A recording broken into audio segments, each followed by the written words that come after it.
Welcome, welcome, welcome, everyone, to another adventure into reality.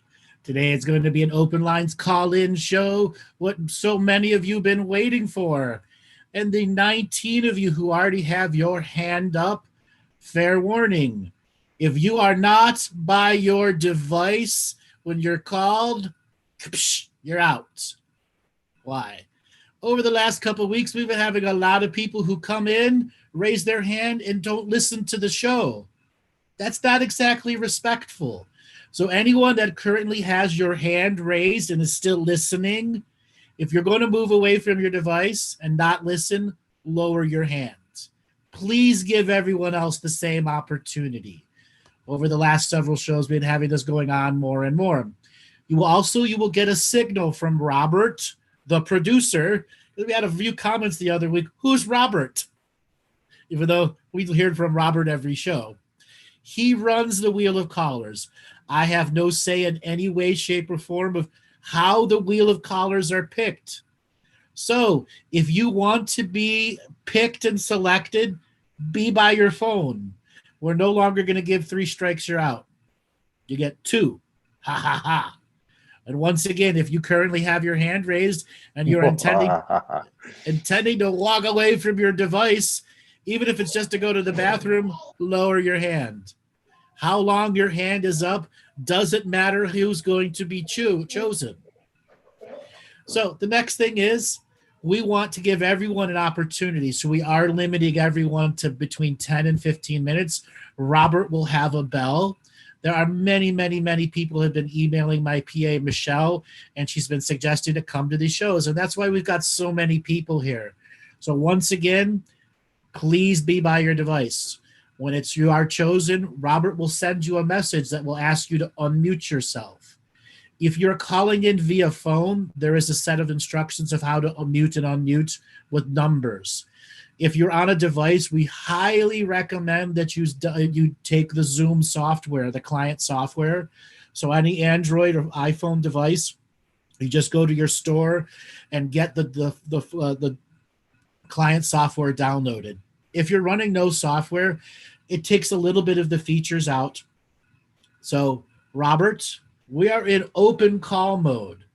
You are in charge of the Wheel of Caller. Andrew is not. And the next thing, please do not instant message me anymore. The last several weeks, it's been to the point where it's 200 people instant messaging me. I can't read anybody's messages. And if you notice, there's no longer my screen there anymore because the volume of people who think you can send me 20 pages of a text with 300 people in the room, please send an email to the website if you have requests. But right now, I can't answer the volume of private message. It's impossible for me to do a show. Okay? So, Robert, let's spin up the Wheel of Callers and see who's going to be first that's next to their phone that's going to get a message to unmute themselves. Alrighty, Alted Donahue. Alted Donahue, are you there? Yes, I am. You made it. Oh, my God. Welcome Althea. to the show. It's Althea. Althea, how you doing? Yeah. Hi. Where are you calling from? Mount Pleasant, South Carolina. Mount Pleasant, South Carolina. Welcome to the show. What do you want to talk about today? I'm so excited. You're awesome. Thank you, Robert. I'd like to know if you could give me a Akashic reading. No. I don't know what my soul's purpose is. I'm joking with you. I said no. Oh, okay. Do you know what your purpose is? No, that's why I'm going to grill you now. Do you really not know what you're supposed to be doing? That's the problem. I'm not sure what I'm supposed to be doing. What are you doing now?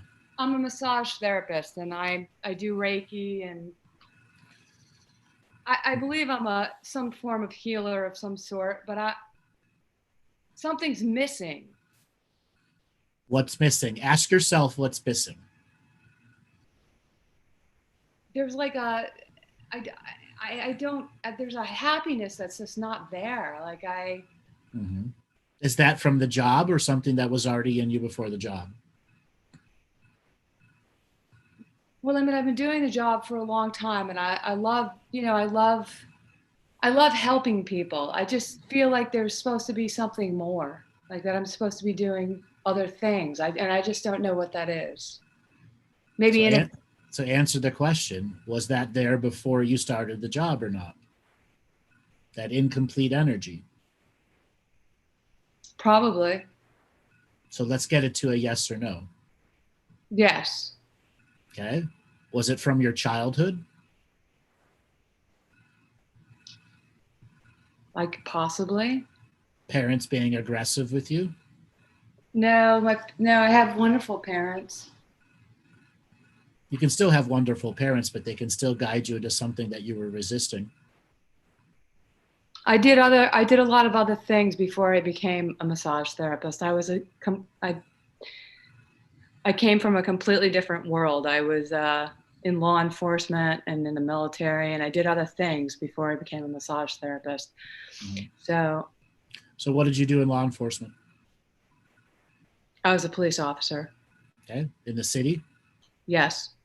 Okay. How different is that from a massage therapist job? It's huge. There's no adrenaline. There's not in massage therapy, no. Right, It's very peaceful, and I like it. Mm-hmm. What did you like about law enforcement?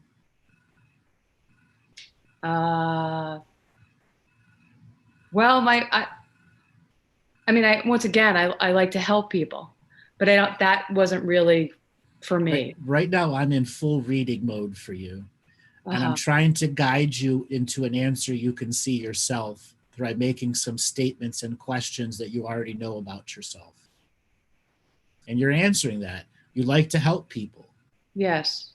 You're not able to help people the same way law enforcement was, but you're able to help people in a different way. There's no adrenaline in massage therapy, but there's lots of peace. So you have a tug of war between how your service can be done and what's the most effective type of service for you. Are you self-employed or are you at a center? Yes, I'm self-employed now. I worked for chiropractor for many years, and I went into business for myself. And you made a lot more money. Well, it's just starting. I mean, I just went into business about 1.5 years ago by myself. Yeah. By yourself. But you will be making more money versus working for someone else. Hopefully. Well, you will. If you look at your hourly rate versus what you were paid before. Well, this whole COVID thing kind of put a wrench into everything. It means you have to adapt. Yes. So in police officer training, what do they tell you about when you reach a situation that's not in your training? Go with your instincts, right? Yes. Yes. What are your instincts telling you about massage therapy right now?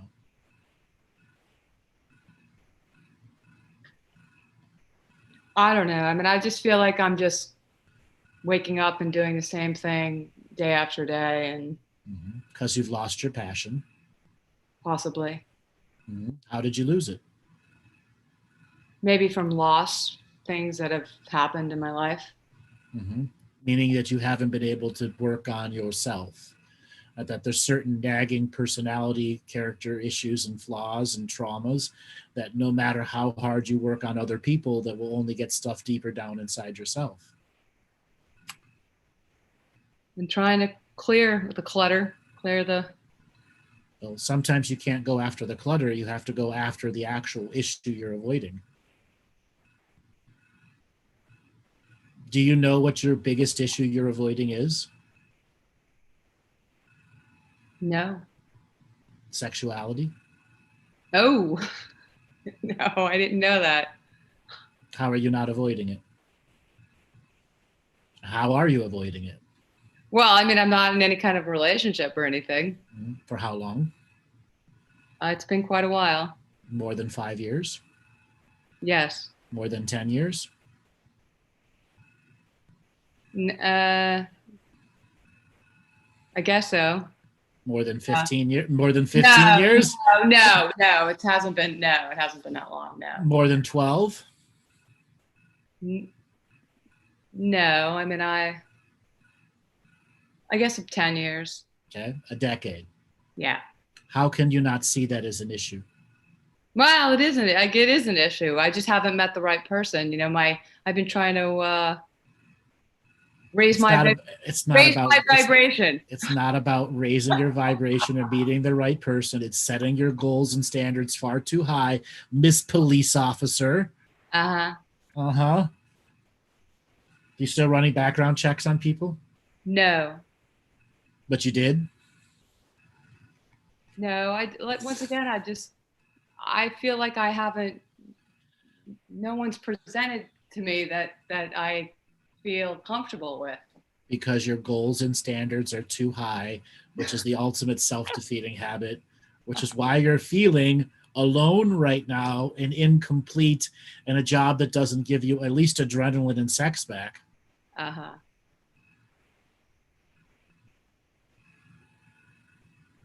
You are a creature of sexuality. You can't ignore it any longer. No, I understand, yes. Okay? And if you're not going to let somebody else in, you got to go get the power tools. I gotcha. Okay? Plug them into the wall.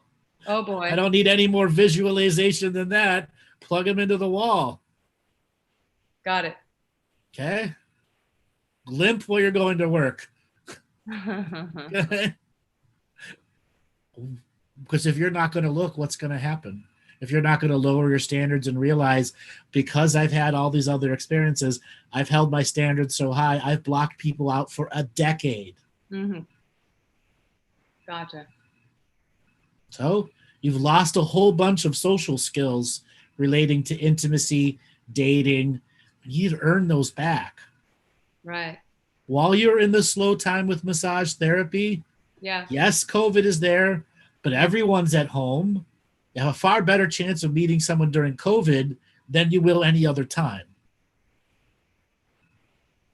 That's part of the work. The other part is you went into business to yourself, and it's just you, right? Yes.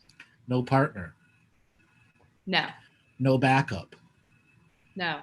You feel left open and drained. Just me doing it all. With no date for 10 years. Right. Okay? That's why you're stuck. That's why you're stuck. I'm going to give you an answer. You have a variety of other things that you can go and do, but you have set out yourself up on this peaceful healing journey that can take off monetarily if you go and take care of the intimacy side, so you have somebody to come back to stay effervescent with the job. You've lost the rainbows coming out of rainbows and butterflies coming out of your ass. Right. Okay, you got to start farting rainbows again. I gotcha. Oh wow. Okay? Yeah. You lost your mojo. Yeah. Okay? What's it going to take for you to get mojo back? I don't know. I guess start dancing. I don't know. Okay. We're gonna need a little more than dancing. Yeah. I hear what you're saying. Okay. Yeah. When's the last time you dressed up nice to go out to someplace with friends? I mean, I go out. Like last week I went out, but there doesn't seem to be, What was out last? What did that consist of? Live music venue. Okay. And what happened? It started raining outside, so we left. Okay. Well, once again, something that didn't fulfill you. Yeah, right. Exactly. Okay. Yeah. Okay. You're welcome. Thanks a lot for calling in. Yeah, thanks. Take it to heart what I've said. Yeah. You got to start being happy. You got to start dating. And if you don't want to let somebody in, go get the power tools. Beyond that, as long as you keep feeling alone, you're going to feel alone in your job. And you've got to have that effervescent energy getting back into you. Okay, thank you. You're welcome. Take it easy. Have a good day. You too. All right, Robert, Let's spin up the wheel of callers and see who's going to answer their message next to their hand raised thing, because we are not taking people who are not have their hand raised and not by their phones or devices. Alrighty, I think it's pronounced Mairaid, Irish. Mairaid, are you there? Yes, I am. Oh, wonderful. Look at you next to your device. Where are you calling from today? I'm calling from Ireland. Yes, you're correct. From Ireland. Welcome to the show. What do you want to talk about today? I'd love an Akashic perspective, please. All right, tell me a little bit about yourself. I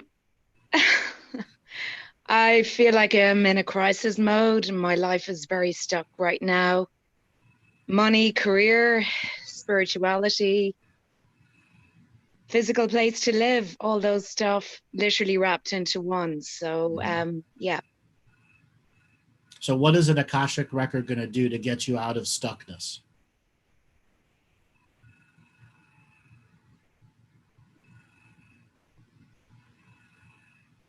I don't know, to give me a perspective of some repeat pattern or something that's holding me back. I just feel there's something constantly holding me back that I can't identify necessarily from this lifetime. I've already started reading you, and right now you have more issues you created this lifetime than you have issues from past lifetimes affecting you. Okay. This does happen. Now, there are things from the past affecting you, like lifetimes when you were a slave on a slave ship, or the other side, the slaver, which is representing the various jobs that you've had, the slave-based jobs you've had lifetime, this part of your life, and never being able to go into business for yourself. And every time you had a little bit of money, it gets burned right through or falls right through the empty holes in the holes in your pockets. Yeah. So what do you do for a job?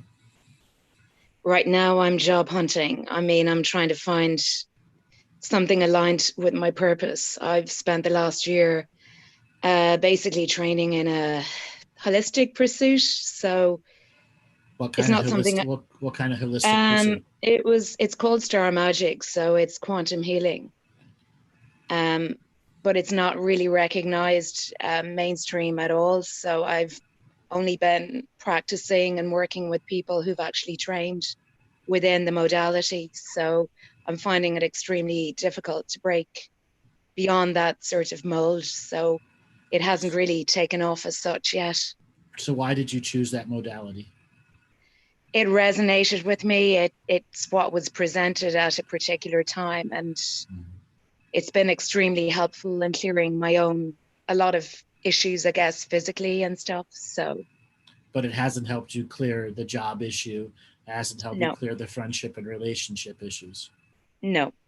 See, all too often people go to learn a healing skill thinking it's going to heal everything. It's the same people who go into psychology to think that they're going to fix themselves. Do you have a hard time doing a session solely on yourself? Have you ever practiced that? I practice pretty much. I mean, I have a lot of routines every day. So yes, I do. I don't find it easy. Okay. You got to learn to make it easy. Okay. If you believe that this technique is for you, it should have all the techniques built within it to go after some of your hardest issues. And if you can't use your skill the hardest on yourself, why are you not doing that for others? You won't be able to do that for others without becoming a martyr. Which is what I feel like I've done. I've done so much volunteer stuff and not earned an income that's a repeat pattern, and that's what I've been creating. And it's just right now I've gone pretty low in that I've got to manifest so much without, seeing what I can do in the short term. So that's why I feel stuck. Well, you feel stuck because you have no short-term answer. And there's no ability for you to have a long-term plan. And the year that you've spent training is now starting to seem much more irrelevant because you have no short-term way of getting yourself out of this. Pretty much, yeah. Where in Ireland are you living? I'm currently at the very in Cork. It's in the southern part. Mm-hmm. but it's a house sit and it's about to expire. So I feel obviously the pressure of having to move without obviously the situation we find ourselves in worldwide. I feel I've lost a lot of business connections. My perspective is, I suppose, very much unique to me, and it's, you know, it's a changing time that I really can't relate to a lot of things that I was doing 6 months ago, or, you know, I would have worked in events around now to make money, and that's not an option. So meaning the lifestyle of many years has come to a halt because of COVID. You could have made plenty of money this year if there were events for you to go to. Well, my aim was to use that as a stepping stone to create a foundation for a new place to live, etc. So that's not an option. You would have spent this entire summer hustling your ass off. Yeah. And now you got nothing to hustle for. Sort of, yeah. Okay, because nothing to hustle for because you don't have a house. Your house that you're staying in is coming up to, you're going to have to be getting out soon. You don't have enough cash for a new house, let alone ongoing cash to support it, do you? Pretty much, that's it, yeah. So the answer still comes down, you have to hustle. You've got to channel your inner hustler. You have to find the hustler totem. You got to look for jobs that will only fit right now, that will put cash in your pocket. Apply for every government support that you could possibly apply for. Ask for help that you don't want to ask from certain people you don't want to ask for help from because it's a sign of weakness. Yeah. So who can you ask for help for that you won't, that you know you'll get help from, but you're just too high strung to ask? And a little bit arrogant. I've burned quite a few bridges. I mean, I have relatives, but I don't know where they stand right now in terms of supporting me, you know, so. You won't know until you ask, which is going to tell you about your previous life that you've led. And that this is the chance for you to summon your inner hustling angel and hustle your way out of it so you can fix some of those relationships a year or so from now.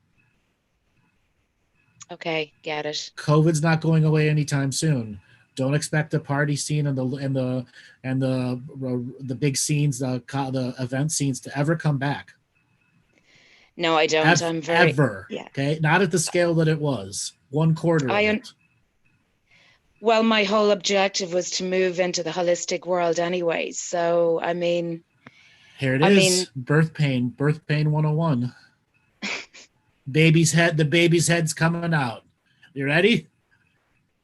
No. Okay. The baby's head's crowned. Wrong one, Robert. The baby's head is crowned. Your water's broke. Put on the sneakers. I mean, is my path and purpose aligned to that? Is that 100%? But you have to fight for it right now. You have to fight for your life, and you have to hustle for the life that you want to go. You want to go and get. It's not all rainbows and butterflies coming out your ass when you're a light worker with a holistic job. You have to hustle for clients all the time. Yeah, and soliciting isn't my biggest skill set. So yeah, So then, what do you expect? God to just come and line up 1,000 clients for you with no effort? Don't work that way. No, I mean, I'm working on it, but I'm not getting much traction among. Because you don't know how to market yourself. You don't know how to hustle in that industry. Okay. Okay, you haven't learned that skill set yet. And the modality you're learning it's hard for people to get and understand. It's not like any of the accepted ones that are out there. No, it's not. No, it's like, what the hell are you talking about? I mean, it's a remote facility, so I can do it, you know, it's something I can do. You're never going to make any money on all remote healings. You may as well forget about that. Okay. Never. And I mean never. Okay? If you want to Okay. do sessions and talk to people and use your conversational piece and go learn some stuff like access consciousness, EFT, tapping, great, you could do that stuff because that's actually gives something for people to do. And you may as Okay. want to tell the people that have developed this skill, this is impossible for practitioners to make money with. Hey, come on, guys, modify the fucking skill set. I will propose it as a particular thing. Absolutely. I hadn't thought of it that way. I thought remote healing was, given the current situation, a very marketable thing to do. But I No, guess. the majority of the people that are paying it don't believe in it. It is 1 out of every 100 clients will let you do remote work on them and pay for it on a regular basis. Okay? You got to see Okay. your clients. If you're doing 4 people a day, 5 days a week, that's 80 people per month times 12 months. That's 700 clients in a year to barely make 60 grand before taxes, gross. Okay? And then you got to raise the rates and still maintain the amount of people so you can make 80 grand a year net. And then you're looking at about 1,200 patients in a year where you're doing about 25 to 30 per week. Can you even imagine doing the volume of 25 to 30 a week to make that much? Not really, no. Okay. No. This is why you have to learn to hustle. Okay. Okay. Healing Okay. work is for everyone that knows how to hustle. Now, there are a lot of other people that have figured out how to hustle, but then they burn themselves out. The ultimate challenge of being a healer is the work that you do, the successes that you see long-term in people, those people that are going to be your testimonials. You've already done good work with people. You know you can do it further. But right now you're in a situation because of the old lifestyle, you have to hustle. You put yourself in this scenario. You did see signs along the way, but didn't portend the omens of that sign. Yeah. Okay? Just because you only have one modality doesn't mean you can't go learn a bunch more and hybrid them all. I have 14 modalities under my belt.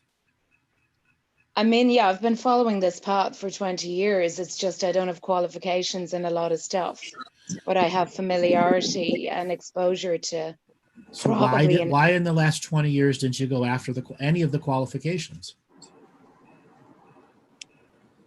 resistance, To what? because this was the path that I knew I wanted to follow, and I just didn't feel secure enough or confident. Okay? And now the byproduct of where you're at is right now is this, meaning the lack of confidence and faith in yourself to get any kind of qualifications over the last 20 years has put you in a situation where you have a one modality under your belt that no one really understands. It's all remote. Okay, yeah. Self-created scenario.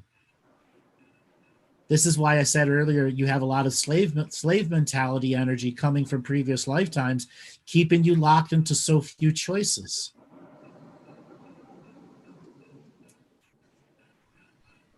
Yeah, that's what I felt actually.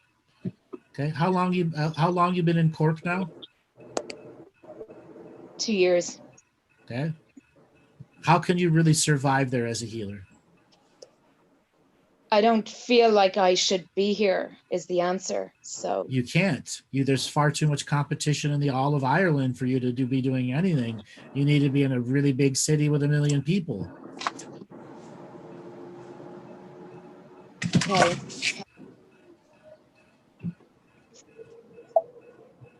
Can't afford to move to. Okay. Okay, lots to think about. So part of your hustling is where am I going to move to so I can hustle better? Because there's no money for you to hustle in Cork. I'm telling you that right now. You'll be scraping together pennies. Yeah, I had no intention of staying here, so that was part of it. So Stop putting yourself in these terrible situations. okay. And know that once you start hustling, the universe will start providing for you. Okay. Every day you got to say to yourself, did I make myself sweat with hustling? Did I really try? Did I really put effort towards it? And you got to hold yourself accountable. Otherwise, you're going to continue to feel like you're treading water, and just after a while, be one nostril above the water, and you're barely surviving. Yeah. I Hi, get it. darling. I know this was a lot of hard talk for you, but you needed to hear this.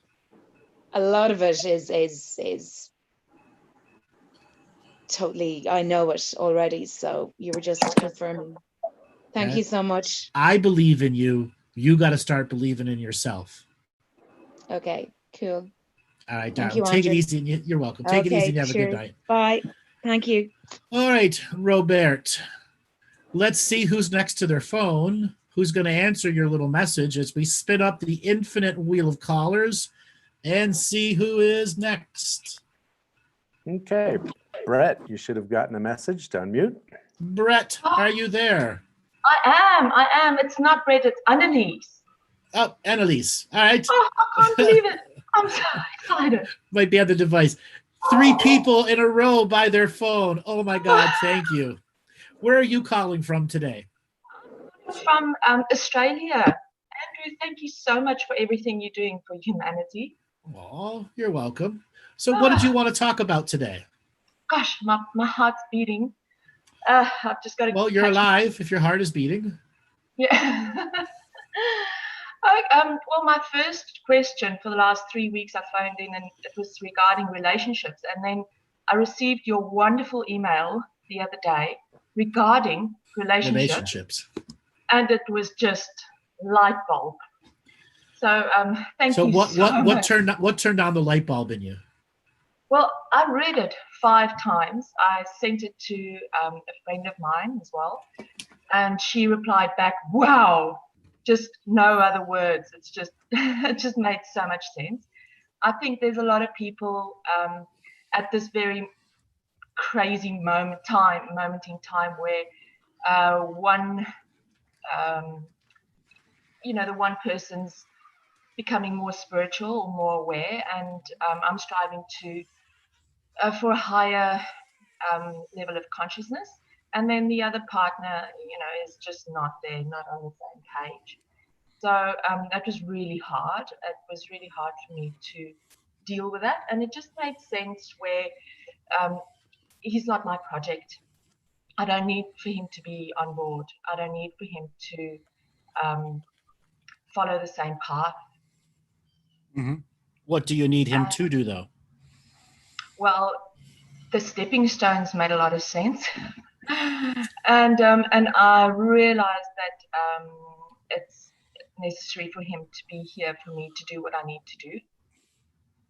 Okay. But so I think that part of it, I've been experiencing in the last month or 2 most incredible awareness or messages coming from everywhere, sort of revelations and profound sort of realizations of it just, I've been looking at the true origin of man. I don't know if you can confirm, but I've been looking at the Anunnaki and everything just makes sense, and the situation that we're in globally, and the goals and the Agenda 2030 and all of it. It's just fallen into place. I've been researching this stuff for about 9 years. I've got 2 little kids, and I started researching everything, and I have discovered all the lies, every single lie. We're living in a big, it's just deceit and corruption and lies everywhere, from education to religion to every part of every aspect of life. So I homeschool my children. They 8 and 6, and I'm really struggling with the whole mind manipulation, where I don't switch on the news, I don't watch mainstream media. I've been doing your revocation, so thank you very much for that. Out loud every night, I choose a couple. So I feel that I need to, I want to keep my children safe, And I do not want to sign up for another 26,000 years of enslavement for humanity. You don't have to. You don't have to sign up for another 26. All you have to do is stay awakened and understand your job is to not forcibly awaken anybody else, to maintain awakenedness on your own with your own personal journey of disconnecting from the global narrative. And you will graduate. It's not basically C+ students will graduate. This coming awakening, it just takes C+ effort. Okay. And there's a whole bunch of people going, what? C+ effort? Seriously. It's not a lot of effort involved to graduate this lifetime and not repeat. Right. Look, I feel I'm there. I've been buying the most incredible books because I want to completely unplug from everything. And when the time comes, I think I'll know when it is to unplug, give up the phone, give up. I'm terrified of things like 5G. You can't live you cannot live terrified. Yes. And if you're terrified of 5G, get over it. There's nothing you individually can do to stop it. I know I've been seeing the protests and none of it works in any case. So it's just... Do you know what my view on 5G is? It's a giant fear campaign. Yes, the technology is harmful, but nowhere near the amount of fear that's been put around it. Okay. I get that. So what are you going to do to stop being terrified about 5G? Stop posting about it. Stop reading posts about it. Get it out of your reality. Okay. The same as I do for COVID and don't listen to the news. I don't turn it on. So it's not in my reality. It doesn't exist. Exactly. That what you look at looks back at you. Okay. I want to ask you. You also can't put your head in the sand. Yes. It's I struggle sometimes to find the balance, but I do, I think I'm at a place now where emotionally I can go onto Facebook. I don't get into arguments. I don't feel like I don't get angry. I don't feel like I need to convince anyone of anything. I'm honestly at a time in a space now where I know I need to focus on myself, my awareness, my higher consciousness. And so what's stopping you from actually doing that? Well, actualizing what you've just said. I'm still gathering information. Like I can't stop. I feel I need. You're addicted. And as long as you are addicted and I got to know more shit, you're not going to stay awakened. Get over it. How much more do you need to prove that the world's fucked up and corrupt? No, I don't need to. I mean, I don't need to look into vaccines or any of that stuff. I know. I have. So stop being a researcher and wearing it as a red badge of fucking courage. And apply what you've researched already and implement it in your life. I want to ask you something very specific about my children. I've got a 8-year-old and a 6-year-old, and the 8-year-old, I can see in him. It's like he can just download information. He started playing guitar at 2, and he can just play it. He just knows. We bought him a drum kit, and he could just play drums. But both of them are quite at times like really drawn to. I don't want to say the dark, but sort of the lower vibrational stuff. Rap music, heavy metal, mobile phones.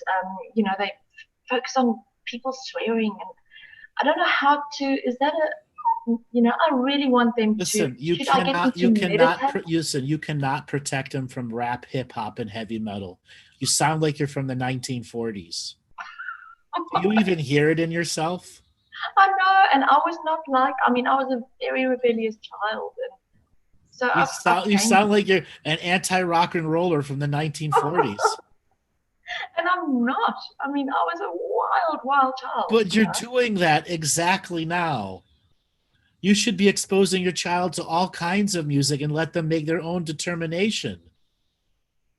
It's so hard. I want them to I'm It's teaching not them about hard. higher It's not. vibration. No bullshit. They're 6 and 8. Let them be kids. Okay. The more you enforce higher vibration on them, the more they're going to reject you when they're 14. Right. Because that's Okay. what I did to my parents. That's what you're setting them up for. Mm. Let down the strictness. And I'm going to be blunt. Strict. If you really, really, really want to work on yourself, they got to go to school. You can't homeschool them anymore. I don't want them that. I think I'm you know, giving you the psychic reading of what's wrong in your life right now. Right. If you truly want to implement and invest in yourself, you got to have time to do that. Homeschooling a 6-year-old and an 8-year-old, you don't. You're obsessing about every aspect of their life, losing your own choices, and saying, I'm a researcher is making me better, but you're not implementing anything you research into your personal, alone inner time. No, I'm not. That's an easy equation to fix. But there's an inner stubborn 1940s anti-rock and roller running you right now.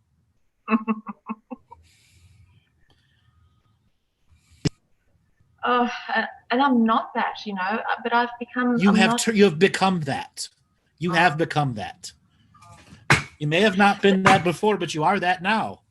But I don't agree with the mainstream education. I don't think it makes, you know, it doesn't.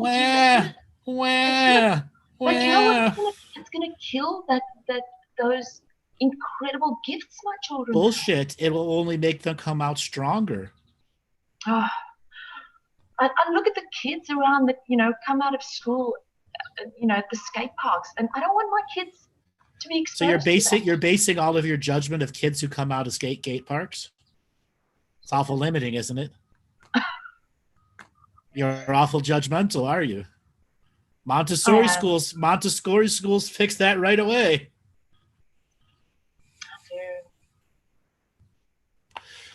Stop poo-pooing all mainstream education, kids' education. There's some really good educators out there. And your kids have spiritual contracts to be kids and be educated beyond just you. If you want to have relationships when your kids are 12, 13, and 14 years old, this is the age you got to let them go to school. They're only 1.5 years, 2 years behind normal kids in socializing. It's not that big of a deal. In rural Australia, you know, the schools here are very small and very. Then why are you living in rural Australia? Oh, this is exactly where I want to be. There's snakes and wildlife, and the kids run outside. We're on acreage and. Okay, so you're living in the hippie commune. I'm being hard with you now, and just understand why I'm being hard. You're living the hippie commune lifestyle. Yeah, but that's what I want. I mean, we moved from Melbourne to get here. You know, we've been here for 3 years. I didn't want to be in the big city. I don't want materialism. I don't want the kids to grow up with seeing it, consumerism, materialism. But they're inevitably going to be exposed to it. You realize that. You can't keep them in a bubble forever. They are attracted to it. So then let them go to school so you have some time to yourself while they're still young kids, so you can invest in yourself and teach them the different set of lessons when they're 12, 13, 14, 15, and 16. And at that age, they're not going to listen to anything you say. Andrew, you're saying things that I didn't want to hear. I know I am. The last 3 callers have been that way. That's what the universe is telling me. This is what your Akashic record is saying. And even in your own statement, like I said, you sound like a 1940s anti-rock and roll person. What's wrong with them? What's wrong with them listening to hip hop and rap? Nothing. Nothing's wrong with it. If your child is meant to be the next Australian hip hop white guy from the middle of nowhere, then that's his spiritual talent and goal. Don't hold him back from that vision. Right. Be proud of great success and the potentialities that kids can have from having passions with music at a young age. Right. Okay. Because think that I'm stifling. I'm holding him back from that at the moment because I don't let them watch it. I don't let them listen to it. One very last question. Have you heard of the truth that we're changing into from Homo sapiens to Homo luminous or something like that? Who told you that light worker salad? Sorry? That's light worker salad, word salad. Oh. Who created that word? Yeah, it was. I just saw it on Facebook. It was another shaman. But do you realize what you just said? That this truth, you just took something that was bullshit statement by somebody else. It was just word salad, and took it as a truth to try to apply it as a truth. There's no such thing as homo luminous. That's fucking light worker bullshit garbage. Okay. Why are you taking that as a truth? Because you're so into retaining information and so addicted to it, you're not applying the teachings of discernment. Okay. Get out of being a researcher and start implementing the real stuff. Send the kids to school so you can have some alone personal time to decompress from all the information overload, so you can live on your land in peace, so you can deal with the snakes that are trying to kill you and have a garden and do that stuff and still allow your children to grow up free and not overly controlled. Okay. You can you can have your cake and eat it too. Right now you're not having no cake. You're having no cake and no coffee right now. All right, darling, I got to let you go and move on to the next caller. Thank you so much. Thank you so much. Thank you, Andrew. All right, Robert, we have had 3 successful people in a row who have been by their device. Let's spin up that wheel of callers and see if we can make it 4. Okie doke. We got Clint Pickney. Clint, are you by your phone or device? Clint, are you there?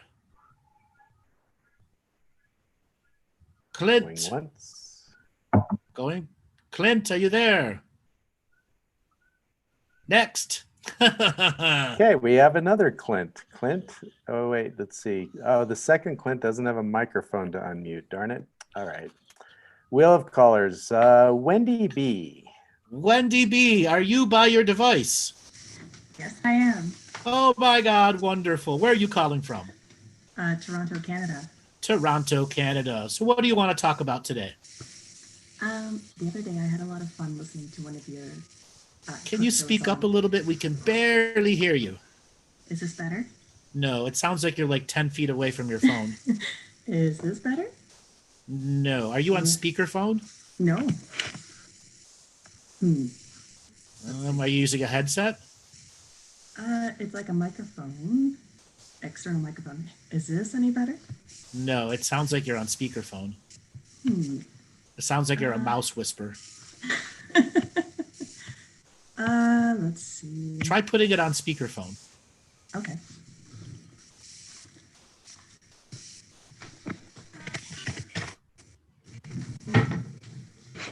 Is that any better? Not really, but let's deal with it. Okay. All right, so tell me what you were going to say. I was listening to one of your shows about sort of the day that the music died. Mm-hmm. And you were talking about Kurt Cobain and how his death was a result of timeline genocide. Yep. I suddenly remembered a dream I had when I was about 13. And I wondered if there was if it was just sort of a psychic premonition or something, or if there's any significance. Tell me about the dream.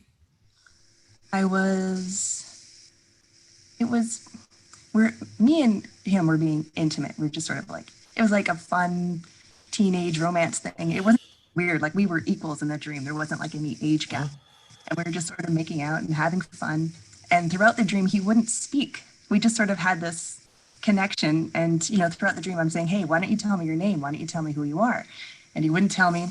And all I remember is the ending of the dream where he's sort of in the back of a pickup truck, driving away, getting further and further. And I'm yelling at him, tell me your name, because I totally fell in love with this person. And in the dream, I didn't know who he was. And when I woke up, I thought, what the hell? That was really cool. Who was that guy? Because I had never heard of Kurt Cobain at the time. I wasn't into their music or anything. And then I heard on the news, that this famous guy died. And I was like, what? That was him. And it was, just this very strange moment where I was like, wow, that's the guy in my dream. And I fell in love with him in my sleep. And I wake up and I hear that he's dead. Yes, that was related to the timeline genocide of multiple timelines of a very popular person, not just Kurt Cobain, but many other, because that was about simultaneous disclosures. Imagine if all the big people from the 60s didn't die. This is a reference for everyone else that's new to the material. Imagine if Janis Joplin, Jimi Hendrix, what's his name, didn't die. All the big guys, if they all didn't die, they were all on an old guys tour in 1999 on a big tour, and suddenly they all broke simultaneously and all did mass disclosure. And that all the old timers and all the new timers who were on the Monsters of Rock tour suddenly did mass disclosure. Well, the time travel people didn't like that shit, and they went back and started erasing people from being in modern times. And what you were experiencing was a timeline in which you knew who he was. Okay? Right. But also the removal of him from many other realities. Interesting. A lot of people have that. Like, a lot of people don't realize that even though Nelson Mandela was the first real Mandela effect, but Kurt Cobain was also just as important. Right. As the Mandela effect. Yeah. Very cool. That satisfies that curiosity. I was wondering if you can tell me anything about my, my here and now family lineage. I know very little about them. In particular, my mom doesn't know who her father is. My grandma was kind of mysterious about it, and she had schizophrenia, and she was very quiet most of the time and just didn't divulge much information about it. So I was wondering if you can tell me. So your grandma was diagnosed with schizophrenia? Yeah. And how long ago was that? I guess in her 40s, probably, she was diagnosed. And when did she give birth to your mother? When she was 36. Okay, so she was already well into that process. Right. It just wasn't diagnosed. Right. And the grandmother doesn't want to talk about who the father is on purpose? She's passed now, and she just didn't want to talk about it. She mentioned a couple of different scenarios where she told us who it was, but it was two different stories, so we didn't know really which one was true or if that was just sort of one of her delusions. Well, both of those were her delusions because she was raped. I see. I had a suspicion. Yeah. And it was somebody she knew, and it wasn't one rape. It was multiple rapes over many years. Wow. Yeah. Over a person that knew she was schizophrenic from long before the diagnosis. I see. Just took advantage. Yeah. Yeah. But there was also a time where she was accepting of this person coming over. Right. And it got to the point where this person knew her psychosis so well, could get her to do things she wouldn't remember about later. I see. Okay. Is it the person that my mom suspects? Someone that was already in her life a little bit? Do you have a name? Just a first name will work. Yeah. What was it? Bernie. No, it was another person. Okay. This person, she probably would only give you a code name for him. Right. Because this person knew of her psychosis and pretended to be a CIA agent, and even though he never was. Wow. Okay. Yeah. So if it's like a code name, like if they ever remember any stories of like someone she was in the psychosis and using a code name, it would be representative of that person. I see. She did give us a name, but it didn't really make any sense. What was it? Aubrey Roberts. I think that's actually like an important person from history. Hold on, which is a common code name for spies. Interesting. Hold on, let me Google it.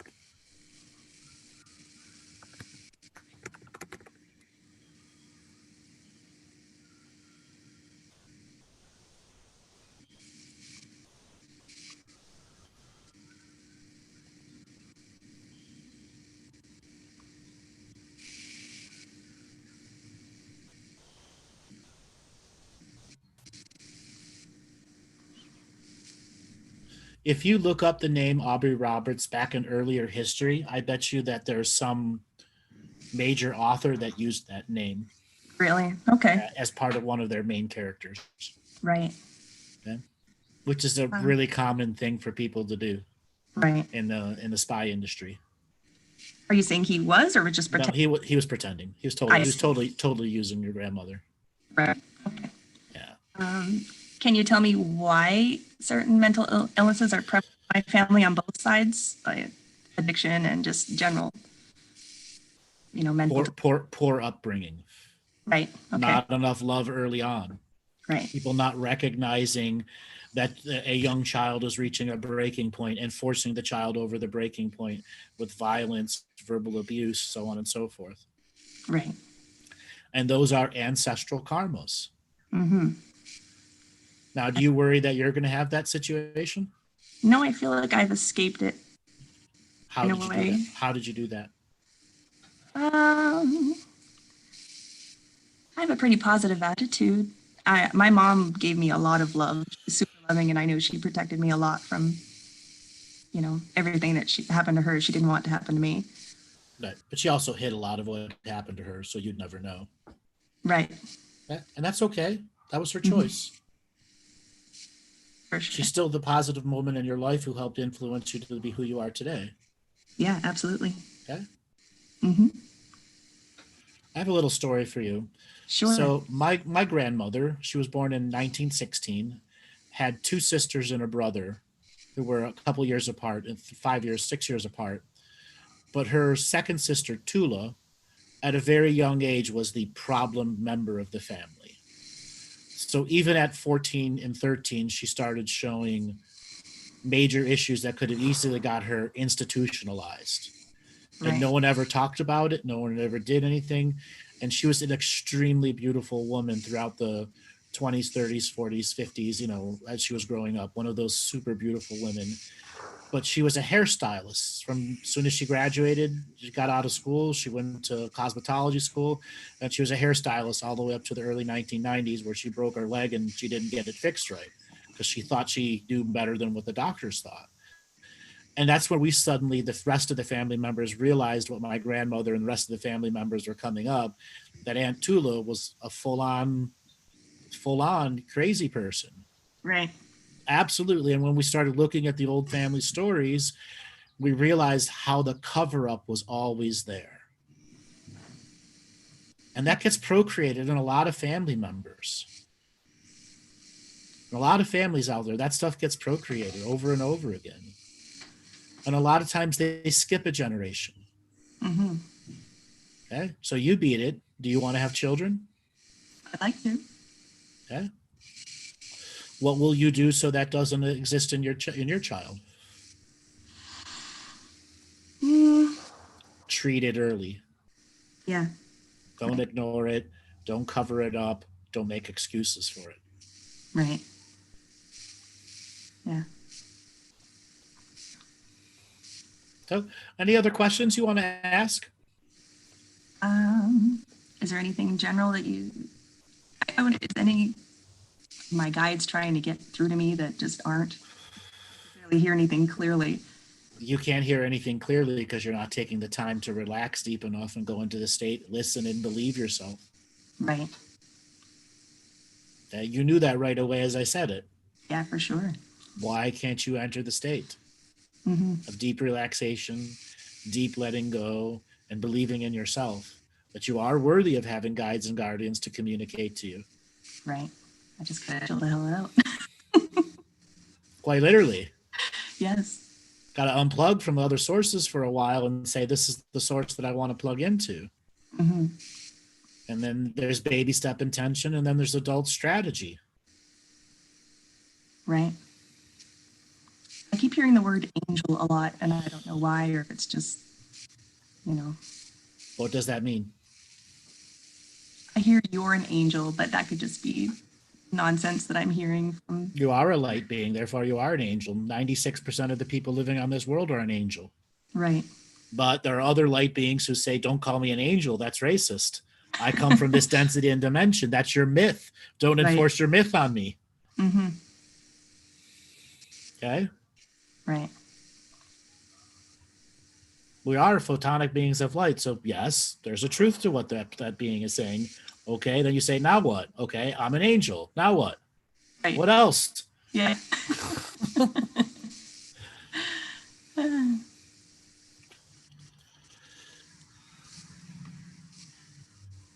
You have to find yourself worthy enough if you want to begin to receive higher density information. Right. And right now for you, it's a self-worth issue. Mm-hmm. Okay, there's some part of you that judge yourself not worthy or afraid, like you might turn out like your mother. Right. So look into those concepts. I will. All right, darling. Thanks a lot for calling in. Thank you. Bye. All right, Robert, let's spin up the wheel of callers and see who's going to be next to their device. All righty, Hiroko, you're next.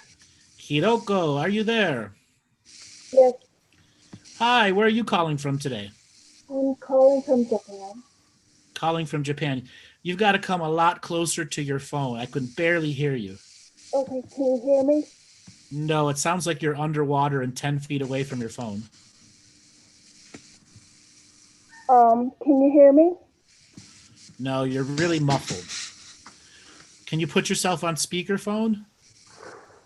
I'm not sure how to. Can you hear me? Again, you sound very, very muffled. It's going to be very hard to hear you. Are you wearing a headset now? No, I think the sound is on my camera. Okay, but are you on a phone or are you on a laptop? I'm on the computer. Okay, so we'll just try with what we can hear. I can barely hear you, but what do you want to talk about today? My mom passed away on the 5th of this month, and we had a very complicated relationship, and I'm just kind of empty now, I guess. Okay. I don't know what to think about it. She was very oppositional, and I tried to help her, but she took these painkillers that she didn't really need, and she passed away. And I'm thinking I could have helped her if she had listened to me. Yeah, but you can't hold on to the guilt. You did everything you can do, and if she doesn't listen to you, you got to put the place where the energy where it goes to. It's her fault. It's her free will. Okay, so she was supposed to pass. Everyone has an aligned death date. Yes. Some people get second, third, and fourth chances, and your mother was already on her fourth chance. She could have changed and stayed alive longer, but she didn't, and therefore that death date was solid. Okay, I feel like she was possessed or something. Not externally, not by an external force, but by her own internally created demons, yes. Oh, her own shame, blame, and guilt, all the things that she did wrong in her life had ate her up so much, had eaten her up, and she wasn't able to get over her own traumas and her own things that she has done to herself and to others. Okay. Or I guess I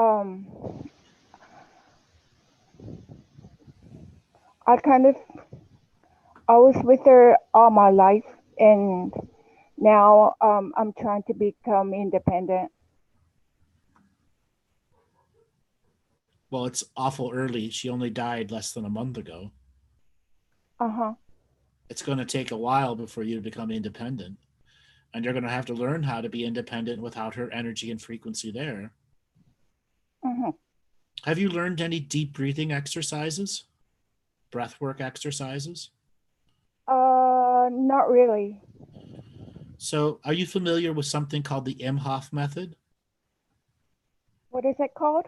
Imhoff. IMHEOF. Wim No. Hof. So you can look it up online. It's a type of breathing exercise that can create a deep form of relaxation. Okay. And there's a variety of other pranayama yoga breathing exercises that you can learn. Many of them are online that you can learn, and it will be extremely beneficial for you during your morning process to get onto your own 2 feet and challenge yourself. Okay. My mom has breast cancer, and I have breast cancer too. Is there anything I can do to help myself with my Have you cancer? been? What is your breast cancer diagnosis? What kind of cancer? It's mucinous, mucinous, and I was diagnosed in 2010, but I already had the lump in 2008, and it probably spread to my lungs, to one of my lungs, around 2010. But I think my lungs okay now. And why didn't you get it taken out? And why didn't you go in for the work? I thought it was too late to do surgery or chemo or radiation. Did somebody tell you? Did somebody tell you it was too late? Nobody told me. I mean, the doctors said chemo, radiation, or surgery, and I didn't think my body could handle it. But right now you don't know how expanded the cancer is. Right now I think it's just in my breast, but it's really big now. You need to go to the doctor. Oh. You can't wait. You've waited 10 years. Oh, but they were trying to put me in a mental hospital and do surgery against my will. Because you were done denying yourself the state that you were in. I thought I was helping myself, trying to do alternative things. But the lumps haven't gone away and have only gotten bigger. But can't I help myself without medicine? Let me be blunt with you, and this is for anyone. If your lump is bigger than 5 millimeters, there's very little you can do alternatively to get it down. Can't I go to a biological dentist? Do you know how big the lump is? It's about it's bigger than my fist. All right. There's no alternative method that's going to immediately reduce that long term. Okay? You need to go to the doctor. Or you're going to end up like your mother, stubborn and never have it taken care of. Won't the surgery spread it to other parts of my body? It probably has already spread to the rest of your body. But I feel like I'm getting strong. My body is getting stronger. You won't know until you go and have a test to tell you how far it's spread or not. Oh, okay. I had PET scans and CT scans, and those tests didn't show anything. How long ago were those scans? 10 years ago. Okay, that's 10 years ago. Okay. Are you acknowledging it's been 10 years since you've had scans and you have a lump the size of your fist now? Yes. Something's wrong with you. For not going to the doctor? Absolutely. Do you know how big 5 millimeters is? That's 1/20th the size of your fist. Yes, but if you have a lump the size of your fist, you need to immediately go to the doctor. Immediately. And whatever's inside you telling you not, that is a demon who's going to kill you. Do you hear me? Do you hear me? No, I'm thinking that the doctor is acting like a demon. No. Listen to what I'm saying.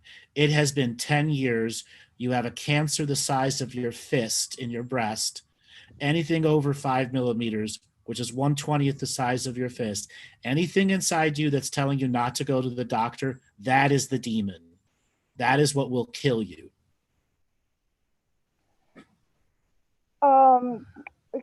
Can I go to an alternative doctor? There's nothing an alternative doctor can do with a cancer the size of a fist. Nothing. And I know all the alternative doctors out there. So a Western doctor is going to be able to help with that? If you actually let them do what they're supposed to do and you don't resist. I guess I still don't understand what you're telling me. You've waited 10 years and you've allowed the cancer to expand. The natural stuff that you've been doing isn't working, and that you need to go see an allopathic immediate cancer specialist and get that cancer looked at to determine how big it is and how spread it is, or you're going to die.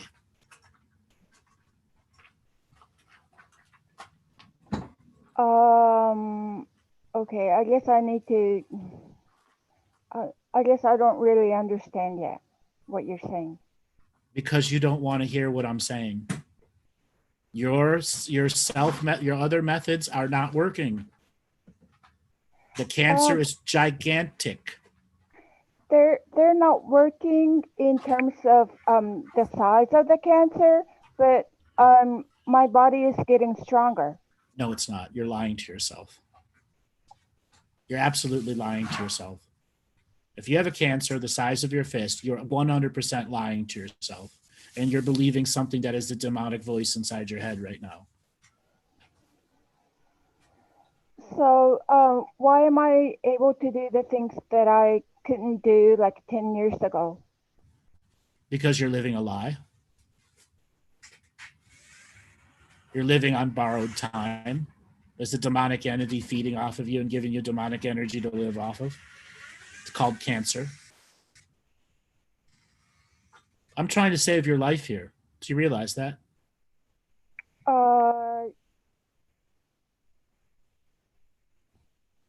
Yes. When are you going to save your life?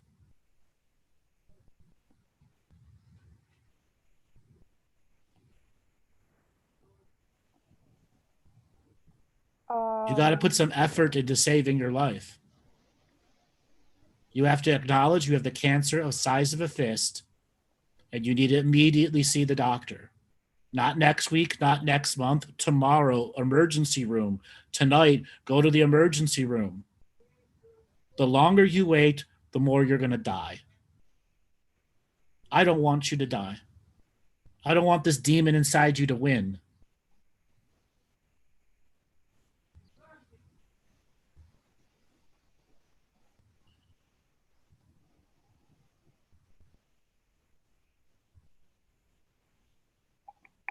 Can you go to the doctor, the emergency room tonight? I still don't understand what you're saying. You are going to die, is what I'm telling you. If you don't go to the emergency room within the next 24 to 48 hours and get your cancer looked at, how much more do you need me to spell it out to you? Is that Akashic reading also? 100%. Okay.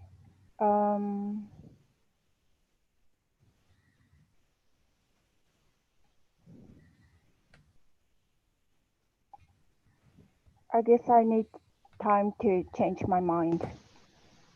You need a time to decide if you want to live or you want to die. That's what you're deciding. Are you going to live or are you going to die? I want to live, but I was thinking that I can live without a Western doctor. Not with a cancer that big.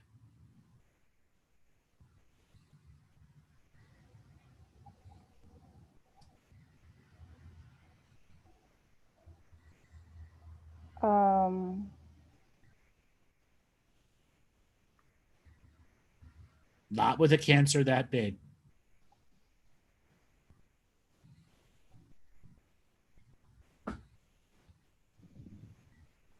You have a lot of choices to make, darling. Okay. I'm going to tell you from my point of view, Akashic record, healer, one that doesn't ever tell people to go to allopathic doctors unless it's this level of serious. I'm looking at your cancer right now. Oh, so you don't tell other people to go to the Western doctor? No. Only people like you in your situation. Oh. I know okay. all the alternative doctors. Cancer the size of the fist, there's shit they can do to make you survive. Nothing.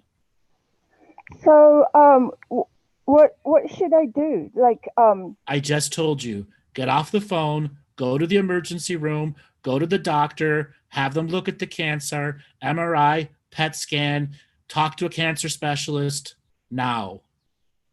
So, surgery is going to help me?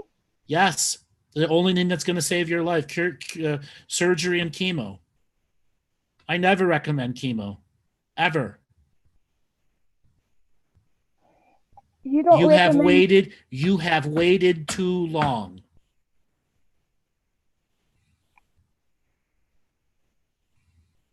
So surgery and chemo aren't going to kill me? You won't know until you do it, will you? You have waited too long and you are on borrowed time. Okay.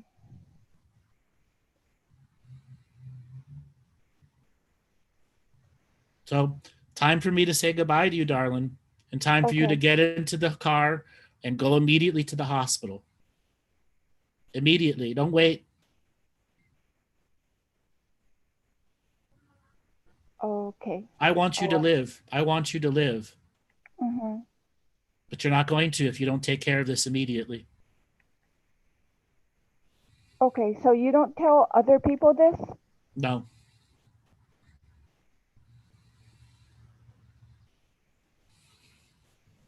No, I don't. Okay. If this were 10 years ago, you could kick this with the modern alternative medicines. But you didn't. Well, I tried to. But you didn't. You're not in remission. You never have been in remission. Oh, I know that. All right, darling, I got to let you go. Okay, thank you. Go to the doctor. So, everyone, who's shocked? Who of you, the anti-cancer people out there, are pissed off at me that I said that? Fuck you. You know what? You've never had to be here. Somebody else is calling you when their life is on the line. I never recommend people to go, but this is the situation, the one times that I do, or the handful of people that have come to me. Reality check yourself. For all the people in the chat room saying alternative, cancer the size of a fucking fist. She will be dead before any of the alternative medicines can reduce it. Connect to yourselves. Did I save that woman's life? No. And if you're listening right now, lady, go to the doctor. Go to the doctor. There's a demon inside of you telling you that you're fine. All this is working. You've got a cancer the size of your fist, and it's spread all over your body. You want to live? Go to the doctor.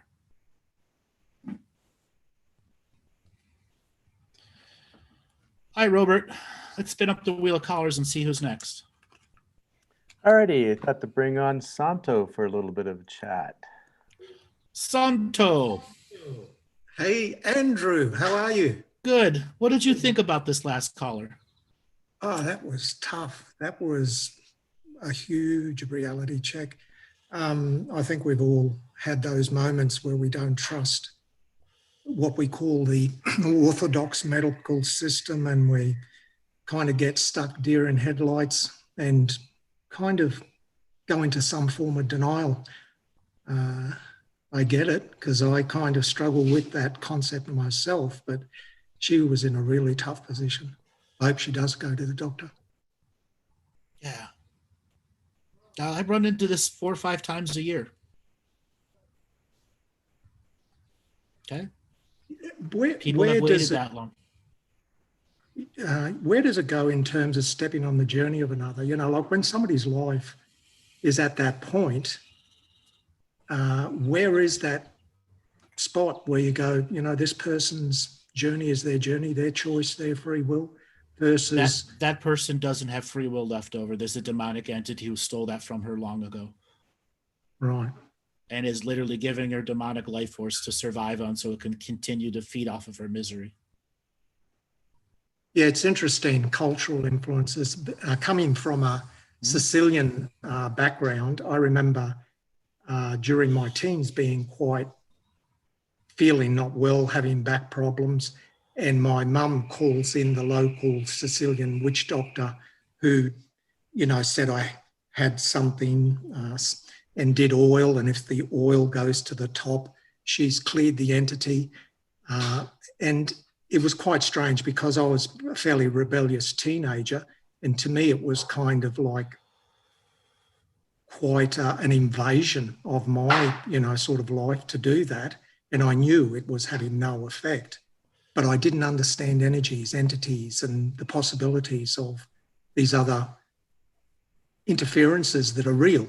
But I also didn't accept that kind of superstitious way of treating something. It's interesting. When it comes to cancer, cancer is rage and anger undealt with, as well as generational rage and anger undealt with. And cancers are curable when they're caught early. The longer you wait, the harder they are to cure. And that's for everyone to learn. And there are plenty of alternative therapies that can work well when you catch them early. But the problem with allopathic medicine, it doesn't treat the mental health and the spiritual health side. And if they did, they included craniosacral therapy, hyperbaric chambers, pulse electromagnetic therapy as a part of a holistic approach to it, cancer would be reduced to a handful of people a year. Well, that's been a pretty tough line of callers today. You brought me in at the at the end of a pretty tough line. Have to lighten it up a bit. I got to lighten it up a little bit, exactly. Actually, you know, something I was going to ask you, Andrew. Mm-hmm. You know, you make a lot of reference to the Akashic Records. Mm-hmm. And having an IT background, I kind of try to think of it in terms of patterns, and I look at it and go, well, it's the cosmic information system. Let's start with that. It is a cosmic information system that has a planetary folder, a solar system folder, a galactic folder, and a universal folder. And some of the file trees extend all the way up and down. And that makes sense. I can kind of relate to the concept from a IT perspective. But having worked in IT for so long, I think of things like bugs and upgrades and who manages it and how it's managed. And it kind of hard to imagine. The DNA is the manager of the Akashic record. That's why DNA is 80% memories. So the relationship of DNA to Akashic, is it? It's intimately and intrinsically a part of each other. Okay, so the experience that the human skin suit has gets absorbed or recorded by the DNA that kind of like has a encoded into light frequencies that represent RNA and DNA strands, photonic light given form, which is the encoder, and it is the encryption and de-encryption algorithm. Consciousness is the de-encryption algorithm, and the DNA itself is the encryption of light codes. So the sun as our source of light is the facilitator? Yes, which is giving the solar system a lower file tree of the celestial Akashic record, and then how soul families from the sun go in and out. And then if beings external of the solar system come with another Akashic record and they come into our sun's light frequency, they've transferred from that star system to this star system, unless they have multiple bodies receiving multiple frequencies of light and have awareness of all of them. Therefore, their Akashic record is connected to all frequencies of light they're experiencing simultaneously. Right, so awareness plays a part in terms of the connection to the record, the DNA, and to the Akashic. But, you know, sometimes somebody comes on a call and they start talking and you go, oh, I remember you. So in that moment, because if somebody doesn't know you, I didn't know you, I go, oh, he's a mind reader, or he's got a great memory, or he's reading their DNA, or is it the Akashic? It's confusing in terms of that relationship to this cosmic information system. So I slide easily into many different layers of awareness without effort. So when I say I remember someone, that's this Andrew. And then this Andrew looks at the Akashic record of the previous readings that I've done. And if there's an immediate file tree there, I'll have some concept of what's there. Or this Andrew might actually remember it. Because this Andrew as a consciousness and the one that's actively doing it, I'm no different. I'm always the skill, but it's a matter is the consciousness using its awareness as a personal experience, a generated experience, an educational experience, and then the file trees will begin to immediately come to me. They just appear. They become visible. Right, bink. Where they weren't there before, they're there now. And in the past, you've mentioned redactions, you know, like the 3-letter agencies redact stuff in their files. If there's redaction in the cosmic information system. There's not redaction in the cosmic information. There's whiteout that you can pull off. Who put that there? Other time traveling beings who don't want to see shit. It's like Tagger art. It's like when you go into the inner city and you see the walls all covered in inner city art. Right. And gang signs and stuff, and you can't get to the truth. All you got to do is peel that back. It's always there. You just have to know the techniques of how to take it off. But could the individual put it there? Yes, a very powerful version of themselves who's going to be manipulating versions of themselves in the future.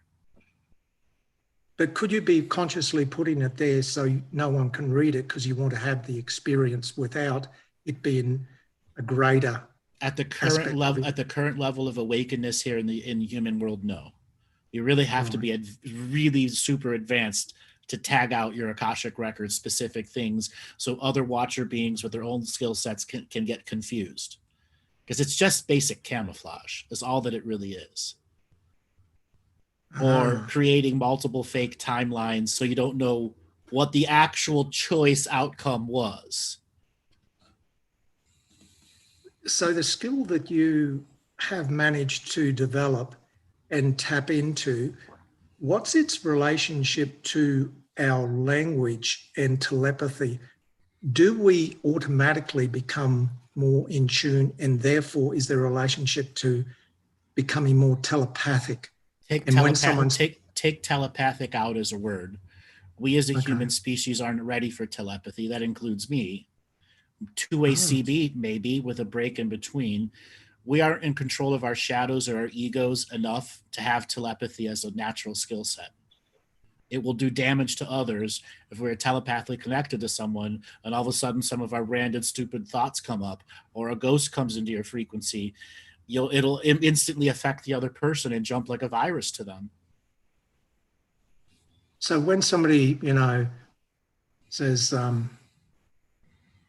the phone rings, the typical example, and the person says, and the person knows, they were actually about to dial their number, the phone rings, and it's that person. Everyone's had that experience. That's not telepathy. That's intuition. Intuition. Okay. And that's not empathy. And I've said this many times, empaths, all of you out there wearing the red badge of courage that says I'm a fucking empath, empathy is the absolute lowest dirt level of psychic skills. Lowest of the lowest. So Most people are telepathy- operating at other levels, Right. but their empathy is so turned on, it lowers all of their other capacity to do anything because they can't control it. If you're an uncontrolled empath, you're not going to end up a narcissist, or worse, a total martyred, unfulfilled life. The best thing you can do if you're an empath and wear that as a red badge of courage is learn to turn it off so you can tap into the higher skills.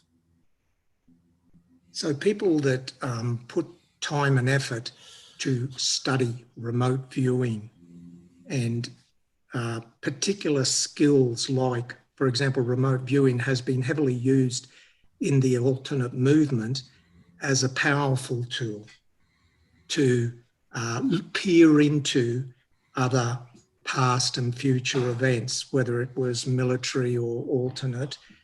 Does that serve humanity, or is that just a timeline distortion? It's a timeline distortion because of the way it's being taught. Uh-huh. Remote viewing, as the modern world, was developed for a military aspect. And all the trainers that came from that came from a military developed aspect, not from a natural recurring frequency of tuning into a space and subject matter for a purpose of gaining information about it.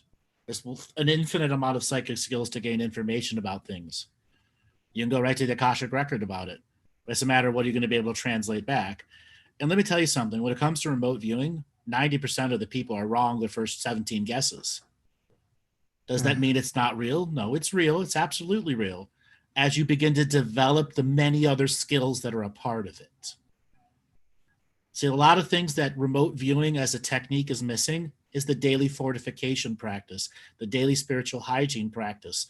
So all this external junk isn't affecting you anymore. So is the process that the system of domination and control uses fatally flawed, basically based on what you just said, e.g. Looking Glass and even Yellow Box? No. The Yellow Box is totally different. That's built on Founders technology that's using DNA as an overall presence to observe DNA transmuting itself through time. So when you're looking at the raw concept of what remote viewing is as an application that's developed and implemented worldwide, it has a fundamental flaw of not teaching daily practice, spiritual hygiene to make yourself better at doing it. Okay, so the quantum, what we commonly know as a quantum effect, the observer affects the observed. Any of these externalized powerful tools being affected by the observers, and if the observers don't have the daily spiritual practice, those disciplines within them, eventually these tools become distorted and corrupted. Is that correct? Until they learn how to be an unentangled observer and an entangled observer simultaneously, which is a change in consciousness. You've increased your frequency and vibration and density enough that you can be both perspectives and perceptions simultaneously, or solely an unentangled observer to observe a place in space and time to glean as much information without entangling with it. It is how I do the majority of my Akashic Record readings. There's a part of me who's conversing with you, and there's another part of me who's not separate of me, but is equal to me in a non-hierarchical, non-competitional format that is the unentangled observer, giving me another set of perspectives from the Akashic Record so I can relate back to them in the entangled format what's really going on with their life. Like the first three callers. They wanted to know XX or X. It didn't apply to what they needed at that exact moment. Yeah. Well, given that we're living in these pretty amazing times where there's factional kind of competition at the highest level, in the old days, there would be the court jester or the psychic that would advise the king or the leader. Surely, given the intensity of the war, you could say, whether it's, some people say we're in a spiritual war, the intensity of what's going on at that factionalized level, surely these groups have very sophisticated court jesters or something. Yeah, the talking heads on your radio and television and internet. they actually are using them to drive their agenda, their specific 100%. 100%. Okay.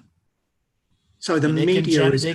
These court jesters are self-generated and don't even realize they're supporting the system. Right. So in other words, the media is the modern court jester. Mm-hmm. At times, yeah. Or the next talking head that's got a podcast that's half comedy, half conspiracy, and all about art.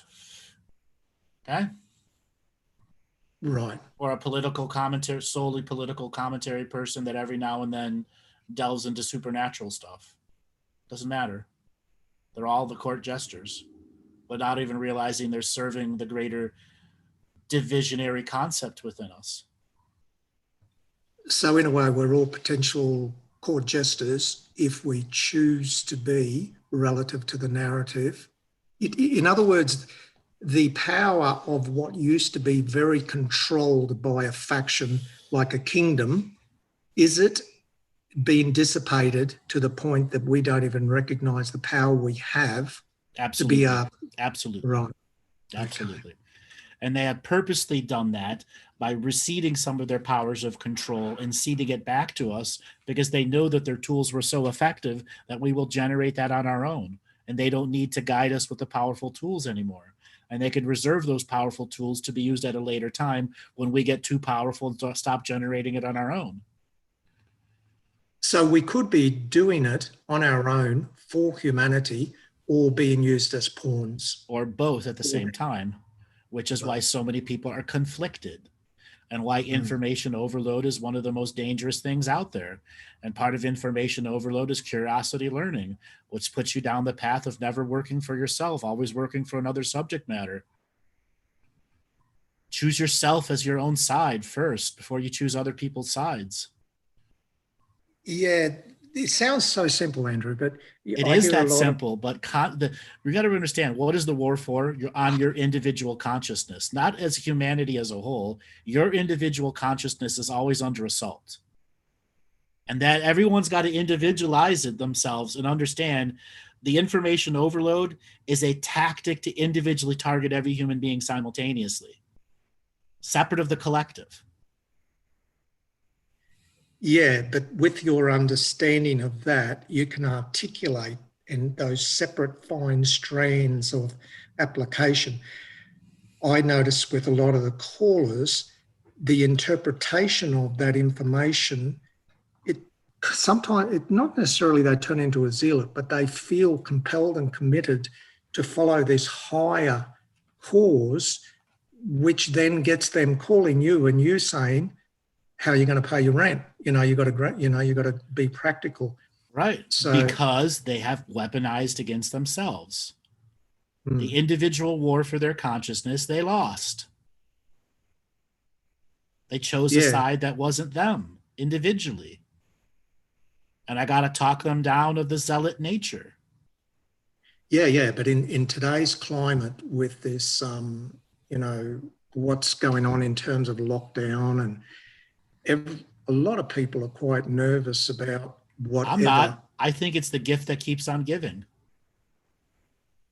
Yeah, I'm not worried about it at all. I want it to go even worse and stronger. Why? Because it's the gift that keeps on giving. The polarization that we're experiencing now is absolutely necessary, because there are a certain amount of humanity who aren't going to wake up, and the acceleration of this polarity is going to show humanity the war on consciousness, those that have failed and have no chance of coming out without a savior figure. We don't individually need a savior. We are our own savior. For those that are stuck in the cognitive dissonance that they need a savior figure, their awakening isn't going to be like ours.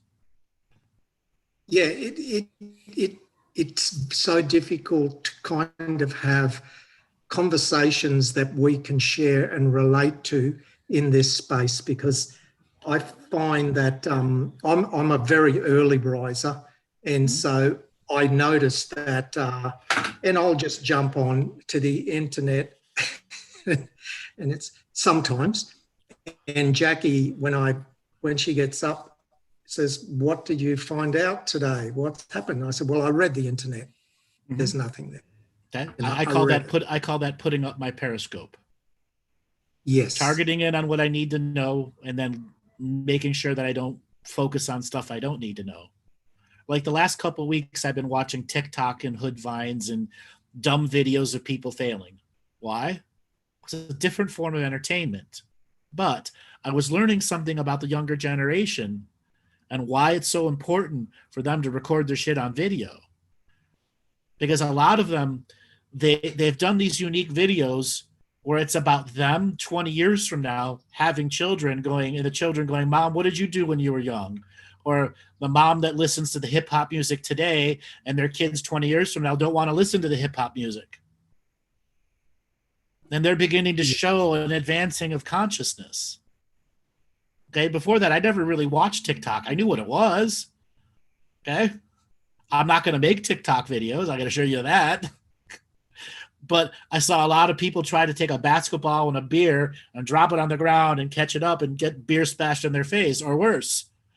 Or just people doing, like, trying to record something really cool looking and it absolutely failed. But it shows teamwork. We didn't do that as kids. We didn't do that shit as kids. We had to wait for camera that had film. Exactly. How could we have ever recorded bicycles jumping over large things and dropping on the ground and busting your balls? They could never have done that in the 60s and the 70s or the 80s or 90s. But were we living, when I was, kind of, I'm a product of the 50s, when we were young, I think we had this feeling that what we did hadn't been done. Whereas I get the feeling now, it's all been done. There's new things being done. In the 1950s, you were doing things that hadn't been done. And then the generation after that did things that haven't been done. And the generation after that did things that haven't been done. Now we're in the year 2020, and the teens and the tweens are doing things none of the other generations have ever done before. Could you have ever perceived what TikTok would be in the 1950s? No. But is that just a product of boredom to some degree? No. Stop blaming this on boredom. This is what they're doing for fun. No matter how much we judge the fuck out of it, it's what they're doing for fun. And we can't judge it because it's what their generation is doing to define their generation. Remember My Generation? Remember that song, My Generation? Yeah, the Who. Each generation's going to define who they are through what they do. There's a certain amount of mashing up of everything that's been done before, whether it's in the music industry, and it's presented as original. This is one of the issues we were talking about yesterday, was we have this instant gratification stage. Like I've got a friend who is a fantastic artist doing kind of spheres with, and it would take months to make one sphere. Then China came and you could get one that kind of looked the same, for $100. So that was the end of his career, art career, because there was no way he could sell his stuff. So craftsmanship and that level of skill seems to be less of it in this world of creativity that takes a lot of application. Go to Etsy. Oh, true. Yeah. Go to Etsy. It's there. In fact, there are more artists out there now than there were 10 years ago, because there's a market to sell their stuff where there wasn't before. And if you look at what the kids are doing, TikTok is an art form. It is an art form. And all these other videos they're doing, as much as we may judge them, they are an art form. Jackson Pollock got considered art. Why? He's throwing paint spots on the wall. How did he make it in there? Because the paint spots on the wall talk to the people of his generation. And the generations after that. It jumped generations. Why has Pink Floyd jumped generations?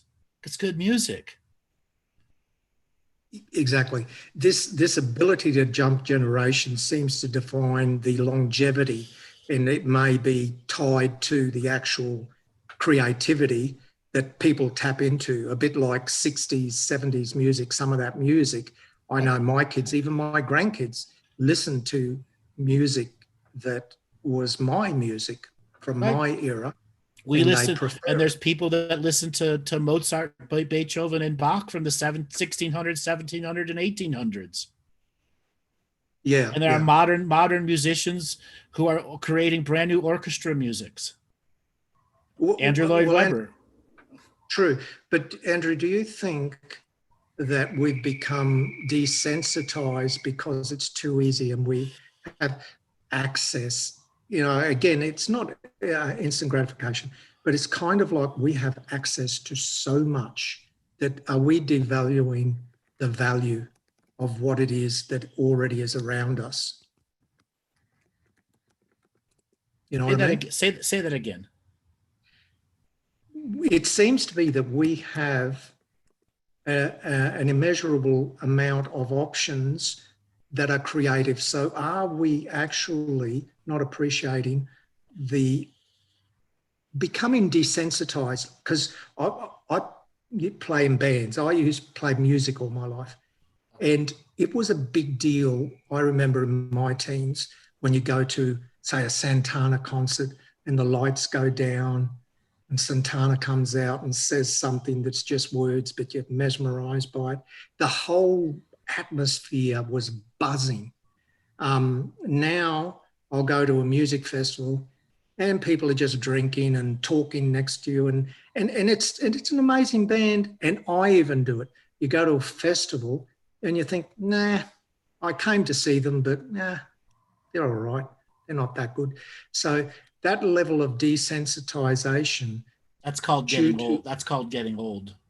Oh, come on, Andrew. I'm gonna point something. That's called getting old. But okay, when you were young and going to festivals, everyone drank and everyone did drugs. And there are certain parties and certain conversations and certain things. That's all it's about. Example, like if you were to go to a modern rap artist's person or any of the thing, they're not doing the drugs in the stadium. They're there for the music and they're there for the show that they put on, 2, 3, 4 hour shows, dancing, singing. It is there, but your generation sees it this way. Their generation sees it this way. And the thing that's marketed to the next generation is trying to figure out what style we want to promote to the next generation. Yeah, I see that. The people that were going, I don't like them, they had that in the 50s and the 60s and the 70s. That was all there.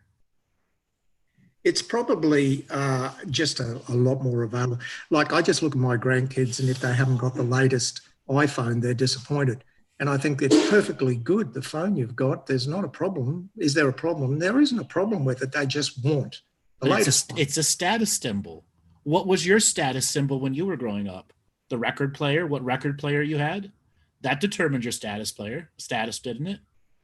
Mm. Or the first people that got the Sony Walkman tapes, or the first people that had the 8-track players in their car. That was a status symbol. People paid just as much equivalent money to have an 8-track tape player put in their cars in the 80s versus having an iPhone in the 2020. If you do the cost benefit and the cost analysis, if it cost you $120 in the 1970s and it cost you $700 for a phone, that actual 8-track player was more expensive than the mobile phone. Yeah, but it was different, Andrew. See, no, it's not. No, it's not different. It isn't different. It's the status symbol. You know what, Andrew? Every time I talk to you, I feel pretty young when I get on. By the end of it, I'm feeling pretty old. It's because as you have evolved, you understand that your age perspective is giving you unique wisdom on your generation. Your generation, that's your perspective. That's where you come from. How do you put yourself in the younger generation's view as an unentangled observer to truly learn from them? That's what you'll next level yourself. You are really practice at being in your generation. You practice at being the unentangled observer of the other generations. You're going to have insight that your modern generation who up here has seen it all, going, I have a better understanding of why. And it was just a little bit of dogma I learned in 1984 that stopped me from seeing that. Yeah. And you know what happens, Andrew, actually happens is I do that with my grandchildren, or even my children sometimes, and I become a very tinfoiled hat being in the moment for them. There are instances, it only happens on the birthday cards or some other instant where they go, Dad, it's amazing, some of the things and fun and all the rest. But in the moment, it's usually, Dad, you're weird. You've got a tinfoil hat on, right? Because they just don't relate to. And you wear tinfoil underwear too. Exactly, and it crackles. And you say tinfoil underwear is how you got born. that was it. That was it. I'm still living it and loving it. Okay. It's just fascinating to be alive at this time and to be able to do just this. Like I would never in my wildest dreams, in my teens thought, I'll be talking to someone that's known as the Galactic historian in my 60s and having fun with it. It's just bizarre to even contemplate that this sort of possibility has happened. It's not going to happen. It's happening. It's happening right now. And yourself from the 1980s, who was the beginning IT guy, never thought that shit would happen. No, we were bamboozled by the fact that PCs could do color on a screen. Yes, exactly. Bamboozled by PCs that were in color. Yeah. And we had, one meg of memory. Dot matrix printers. Ooh. Yeah. Lasers came. Lasers. Yeah. But that level of, it's like a tsunami coming in at the moment from every angle. Yes. And it's like a tsunami of information. Yes. And lifestyle choices and all sorts of choices. And I feel if we can't be grounded within ourselves to make those choices, we get more and more deer in headlights, even if we're not watching mainstream media. There seem to be invisible forces all around us that push and prod us in all sorts of directions.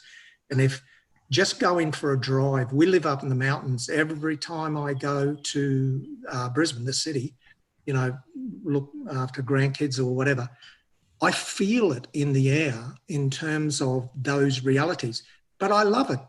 I go in, I drive, I enjoy it. But the colour and contrast that's happening at the moment is overwhelming if we're not grounded within ourselves and able to be happy within ourselves. Right. It just feels like getting out of bed is a chore. Right. That's why so many people have to learn the spiritual talent of contrast control. I have made this statement through many dozens of other shows that it was easily glossed over where people didn't get the terminology contrast control. But you just explained it. We have to learn contrast control as an active psychic skill set. And it's wonderful to be able to go in and out of worlds without being, kind of some... Because when people say, I go in and out of worlds, you go, no, I just went to the city for the day. Which is another world. Okay. Yes. And just like that lady who says before the caller that says, I'm very open to all this other stuff, but I'm not going to let my kids listen to rap. Okay. That was that was full on over contrast control. That's an example of a person that can't slide in and out of these different bubbles and allow contrast control to not overwhelm them so they can learn from all these different concepts. Exactly. Like when I'm going, I need to do a toilet stop and I specifically choose a spot that I call my portal, interdimensional portal experience. Your potty portal? No, McDonald's. Because I never go to McDonald's. And when I go into McDonald's, I'm just going to the toilet. But it's such an amazing experience for me because I feel like I've walked through an interdimensional portal. And I look at all the... You have over 1 billion served. Exactly. But I look at the people and they look at me as though I don't belong there. It's like I'm an alien invader into their space. They can feel it. And I can feel I don't belong there. But I just relieve myself and get back in the car and go, that was a great experience. Yeah, wonderful. Very relieving. And that's your McDonald's experience. Very relieving. Okay, I don't need a burger. Exactly. Yeah, no, it's fun. I just enjoy. Thanks for bringing me on, Andrew. Because you're welcome. Thanks a lot for calling in and coming out after that tough caller.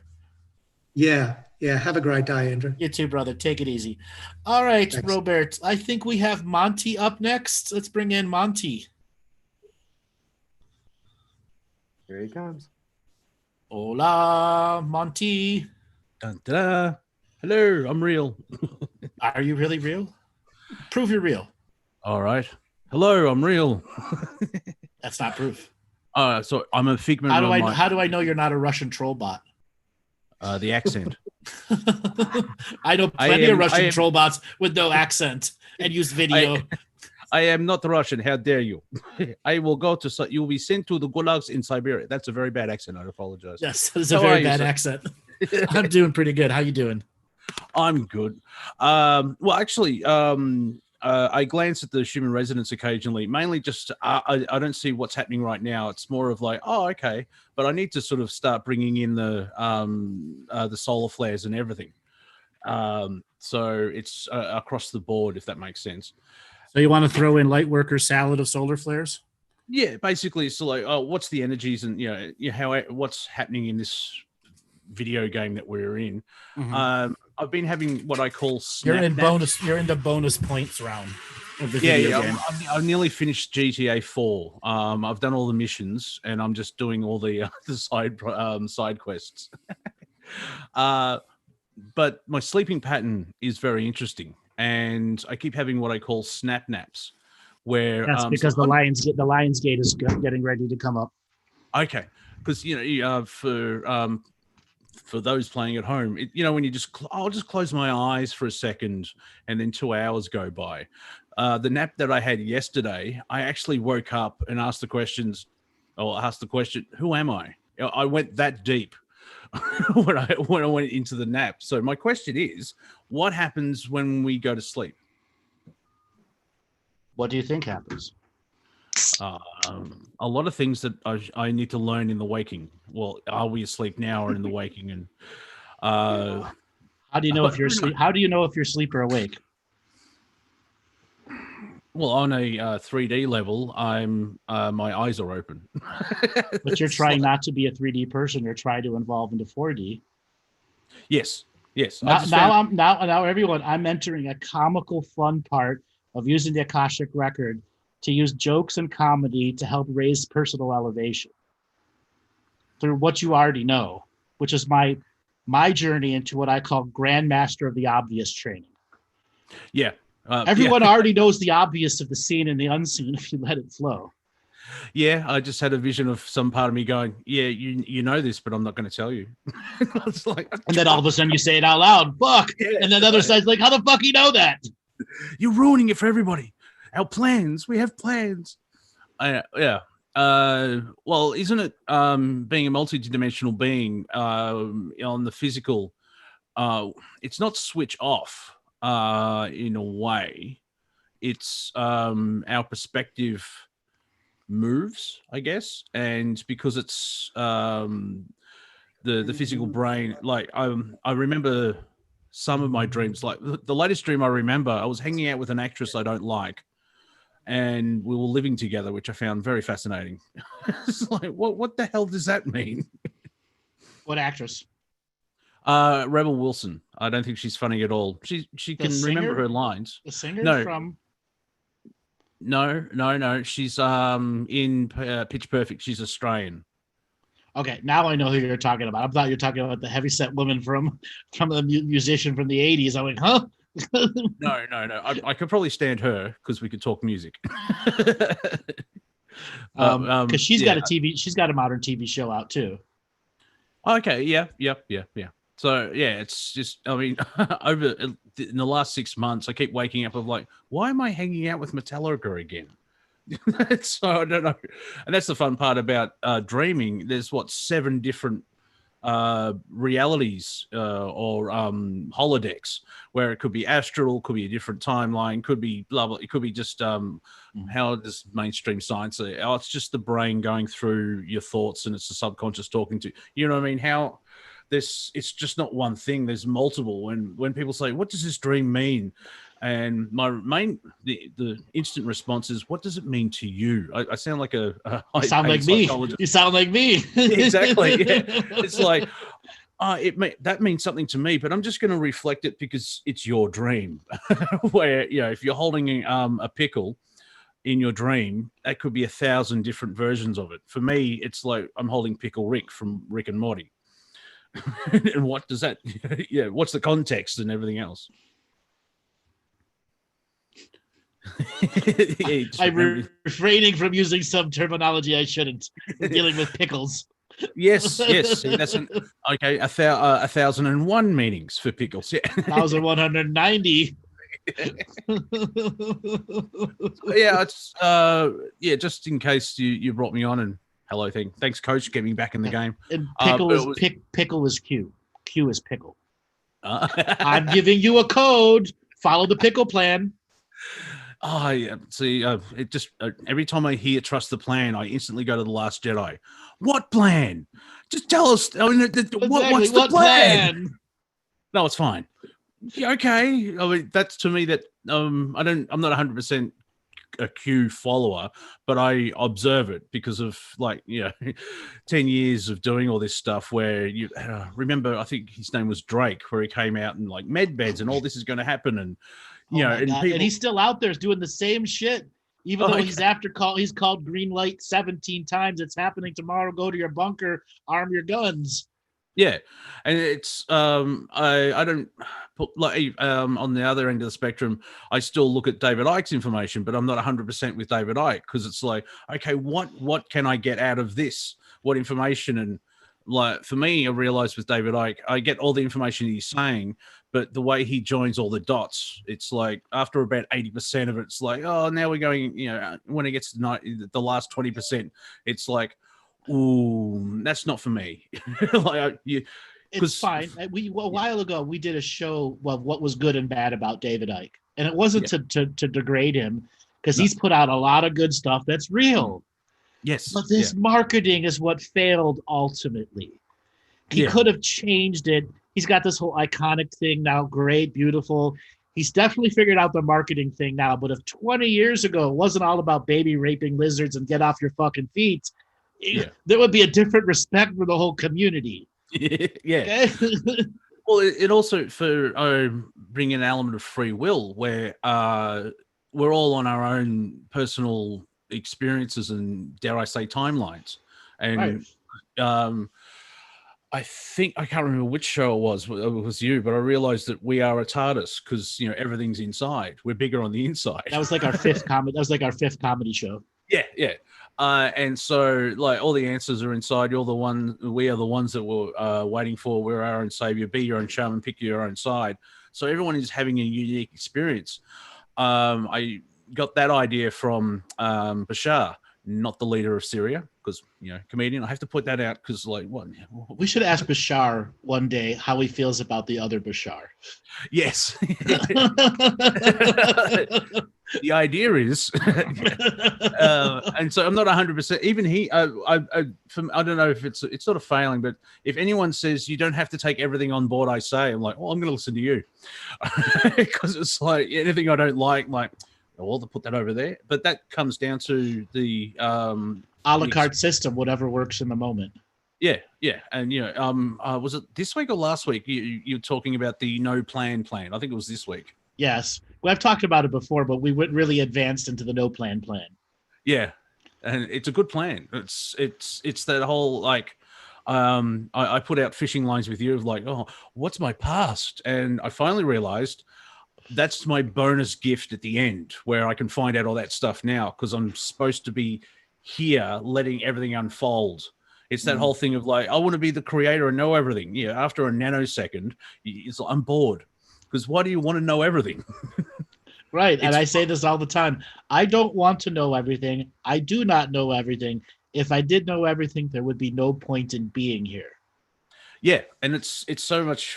It's more fun in life to let it unfold in front of you and have those experiences, including failures and lessons and everything else like that. Because I keep saying that once the Earth is free, because I know a lot of people say I want to go home. It's like, well, if I go home, wherever that is, I'm just going to change a T-shirt and come back here because I want to experience the planet. Because even if it's in the past lives, it's like it's not the energy of now. Like as an example that I put forward. Or you'll go home to where they don't use T-shirts. You're like, I miss T-shirts. Exactly. I spent thousands on metal T-shirts. I want to wear them. Also, on another level, on the sixth dimension, if you ever meet me on the sixth density, my 1,000 T-shirts are flipping over me all the time. They're constantly flipping, like the multi-dimensional artwork. Yep. Yeah, it's like you have to pause me. He's like, oh, anthrax. Oh, ginger. But the waterfalls in Africa, I want to see that. Now, I'm creating this in my timeline. The library in the Vatican will not be destroyed. And at some point, I'm going to go to Rome. And what are you going to do? See the Colosseum and have some food? Nah, 3 weeks underground, just walking around and looking at that library. Because that's almost like Library of Atlantis, Alexandria level of information. Yeah, them Catholics got a whole bunch of stuff down there that needs to go on the Galactic yard sale. The Galactic's Antique Roadshow needs to go visit the Vatican. I don't know if it was my comic brain or I'm still learning the not channeling, but yeah, it was a group of aliens who were like, yeah, they've got some of our stuff. That was my mom's shit from 4 million years ago. I want it back. Like Steve Hughes, the great Aussie comedian. I recommend everyone checking him out because he's sort of not Bill Hicks, but he's in the same pantheon as Bill Hicks. He was pointing out during riots, look, looters, look at them. And you look down on looters, like, have you seen the British Museum? It's all looting. It's all looting, exactly. The greatest looters in the world are British. The First Nations of Australia, some people are trying to get back stuff that was taken or borrowed. I think, I'm not sure where it is, but maybe the Spanish, because the mainstream history is Captain Cook discovered Australia while there were 700 nations living on it. Like, well, how can you? But the Spanish were here first, and apparently there's like a treaty between the Spanish and certain Aboriginal tribes, and it's written on kangaroo skin, and that's before Cook found it. Mm-hmm. But or the East Coast. Those British don't want you to know that shit. Oh no! It's and I'm just like the Chinese sent out, what was it? I think in 1274 BC or 874 BC sent out 20,000 ships to explore the world. Yeah, they went everywhere. Yeah, nobody in Western Europe wants anyone to know that stuff. And it also makes sense, even if you miss Australia, New Zealand, and all the Pacific Islands, think about it. If you leave Shanghai and just follow the coastline, you can end up in Dunkirk in France. Right. It'll take a long time, but you can follow that all the way around. Mm-hmm. And if you do follow any of like the Philippines, which are like 600 miles away, and then Malaysia, and then Australia, and New Zealand, and Indian Ocean, 20,000 boats they sent out. Yeah, I think the top of Australia, the pointy bit of Queensland, you notice Australia looks like a kangaroo on its side where its tail sticking up. I think that's about 80 kilometers or 80 miles away from, and it's, if you've got seafaring technology, it's quite easily, we're not that isolated. However, you need to know that Papua New Guinea's there and Australia's there. Yeah, for anybody who wants to know about the great Chinese shipping, just Google it. Yeah. Chinese history. Fun. Boats sending boats out, the Chinese exploration fleet. Yeah, looking into history is quite fun. I'm part of the Unfuckers group on Facebook, which is Danny McKinney and all that stuff. Mm-hmm. I pop on there, part of my, I've got a large radar. She's deep diving into history and the like. It just backs up the whole timeline wars that you talk about where, this pharaoh was alive and his brother was alive 400 years later. I'm like, well, hang on a minute. Something don't add up. Yeah. Wait, his father was born 1,300 years ago and had his third son 200 years later. or had his fifth son at his 700th birthday. Yeah, it's like, well, hang on, but aliens. Yeah, but still, it's all kind of weird.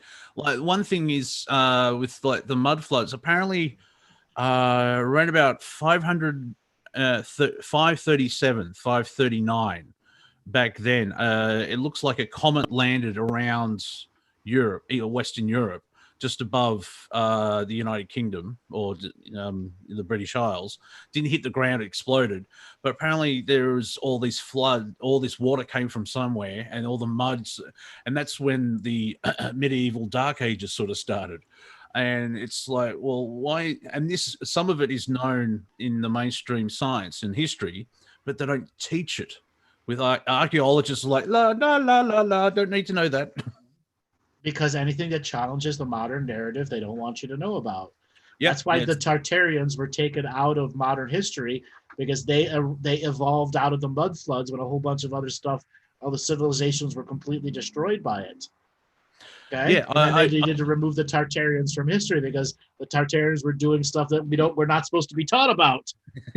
Well, yeah, it never popped up into. Well, one way of saying with Mandela effect, it never popped into my timeline. I'm guessing it was in my timeline, but from what you just said, it wasn't shared or taught until the internet. And I was taught about the Tartars in fifth grade history. Yeah, and we're roughly the same age, and nothing. Mind you, I'm 46. Yeah, I remember actually like my fifth grade history teacher showing where the Tartars came out of modern Russia, came down into Greece, invaded to Syria, were the ones that actually beat down Rome and organized the majority of the barbarians. Then they aligned with the Golden Horde, which was the leftover of the Mongolian Empire, and made it all the way into inner Germany, Prussia, which ultimately was the greater defeat of Charlemagne in the end, historically wise.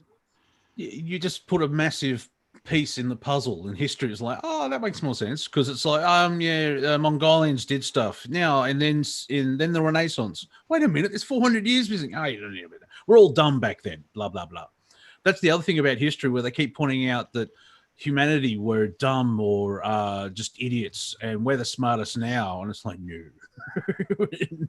Not if you want to find out about real Tartarians, go study Roman history, Pliny the Elder. Any of the guys from 100 BC to 400 AD, they make references to them all the time in the ancient classics. All the time. They're still there, still translated. They just stopped teaching it in history. Yeah, I wouldn't mind checking that out, because there's a documentary, the Christ Conspiracy, where the Flavians sort of tweaked it and started the whole Roman Catholic Church. But it's weird in the documentary where it's like this group of people were burning books and removing information, and that's how they could bring in their own narrative. And then 5 minutes later saying there's no evidence that Jesus existed. Well, you just said they burned everything. So it's like, well, duh. Exactly. Now, somebody was saying that the ancient people didn't call them the Tartars. That's true. They called them in their own language that translates into Tartarian, or Tiskaran, or Istataran, or Titatarans, or whatever the translation. This is why you got to understand the classics. Yeah. All of them are very accurately translated from a long time ago. Yeah, I'll probably get this wrong, but the Norse, it seems to be that like Germany did a lot of things, or Deutschland did, because that's where the Norse came from. They spread out in the Norse, and then eventually, we call them Vikings, which they never called themselves that. But didn't they colonize Russia? So I'm just trying to fit in the holes, and so. Well, you actually have to understand the Mongolian Golden Horde to understand why modern Europe was formed the way it was formed. Mm-hmm. They had steel.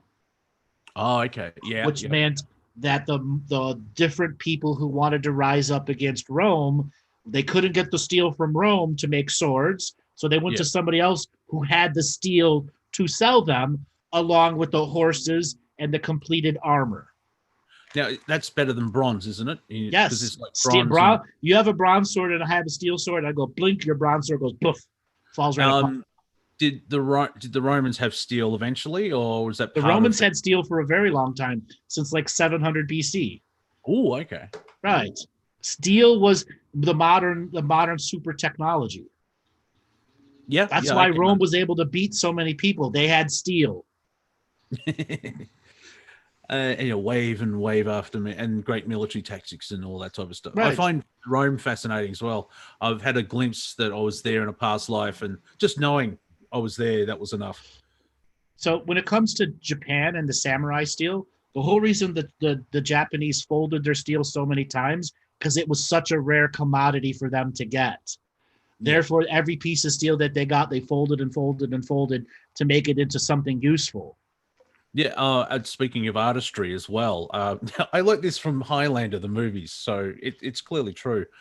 They would fold it, what's 500 or 600 times? 700 times, generally. Yeah, and they were sword-making masters, and the art and everything. And like, from an artist's point of view, when an artist creates something, they put energy into, nearly said product, but the project that they're doing. So like if a master, I can see like a sword, like it's a defense mechanism, defense weapon, but you can attack with it.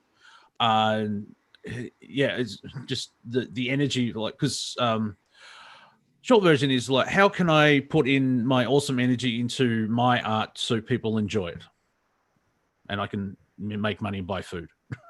There's a lot of truth there. But when it comes to, let's say, making steel for bigger armies, most swords were only folded 4 or 5 times. Yeah. That was more than enough to make your bronze sword into a paperweight, or your bronze armor and shield to be useless.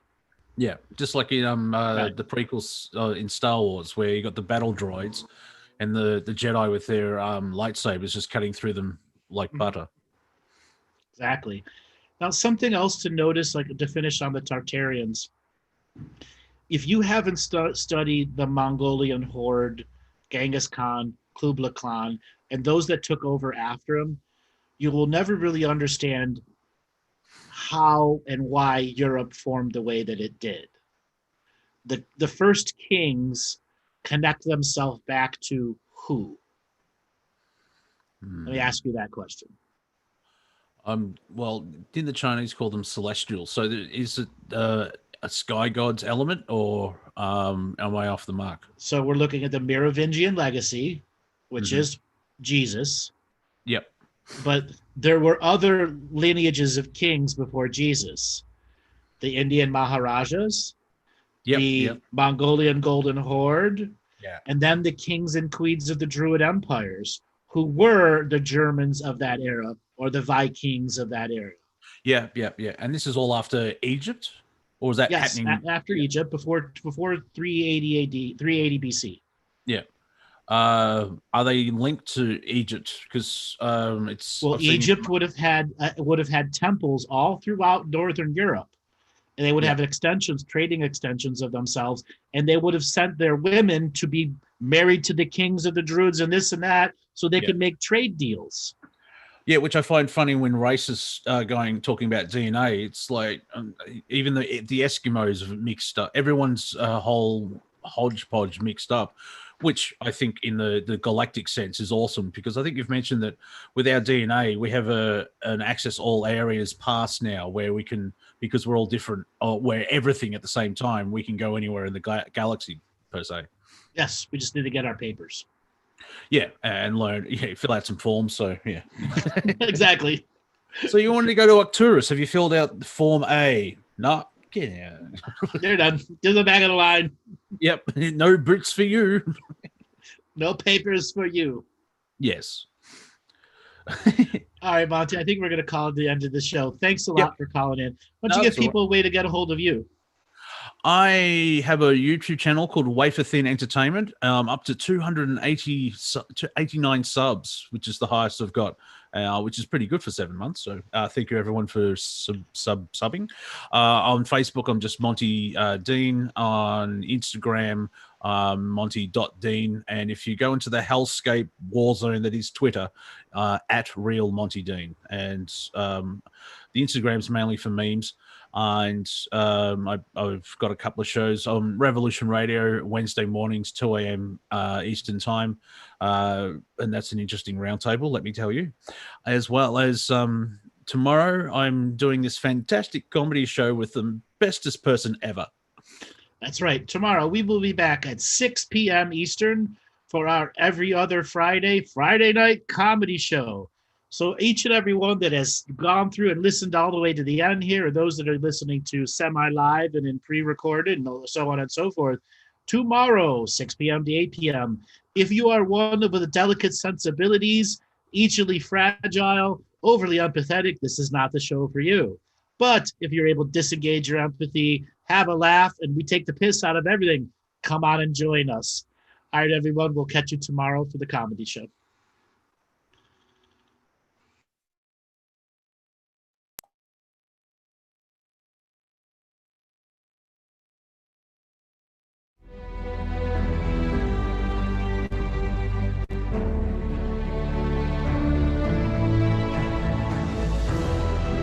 Each different bubble of reality is true. A galactic historian is a person that looks at all the lines of dramatic karma. Nudge, nudge, it's the Holy Grail. Improvise. Mysterious. It's counter psychic intelligence. Why is DNA farming of this star cluster so important? Because we do manifest our reality. We do create our reality.